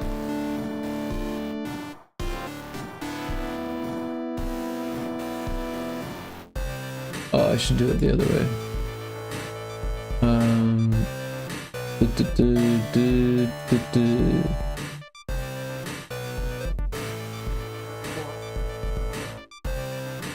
I played his game, Demon Fish Dead Ahead a couple weeks ago, and he was kind enough to send me this. This build, he told me there's a lot more coming for the game, but it's at a playable state now. They're still, he and the main designer are still working out the rest of the game that's coming, but we got this early build, and I thought that'd be kind of cool to show you all. Surfx may be neat, but it's no Pyro Toad. Quack, quack. It's true. It's true. Oh, Rick's in the house. Did you raid over already? You just you over here. Gave me a shout out there. I see. Good. Cool. How you doing? Free raid. Yeah, so we're going to get started. Rick will be around. I'm going to give honest opinions. I mean, I think at this point, because I know Rick, full disclosure, I know Rick, I follow Rick, we support each other and other things, so there is that amount of bias because I know him, but I'm also very willing to tell people things are wrong with their games, okay? Quack, quack. Yes, and Duck shows no mercy. So we will be giving our thoughts on this. I mean, you all know that I usually enjoy a lot of games. I usually find something good, but I can also, look for flaws too. And so we'll be discussing that along here. I'll try to give a very honest a take on the game. I already said it's an early state. I know Rick, with the prior one, with Demon Fish Dead Ahead, he already took into account some of the things that I said and other people who play tested the game said and incorporated it in. So, it's always good to give that honest feedback so we get a really good final product for everyone when it comes out. Whether they take all of my thoughts or not, that's perfectly fine too. Did Dragon Boy set the frog on fire? Quack, quack. Well, that's what the duck says about it. It's funny too. We actually have been telling him for a while. Skelly's been telling him for a while that he needs to add some dragons to this game. And I heard rumor that dragons were going to show up somewhere. I mean, it's already a frog on fire. I mean, come on now. That's getting close to a dragon. And in fact, in the original Breath of Fire, there was a frog boss. It was the first boss. But it doesn't seem to be a dragon, but there's a later toad boss that looks exactly the same that may or may not be a dragon. It was from the Dragon Clan, and it was a transformation. So just putting it out there. maybe that was the case. You better be honest, he says. You don't worry, I'll be very honest. In fact, I have something too. So earlier today, Okay, I we've was, fixed this.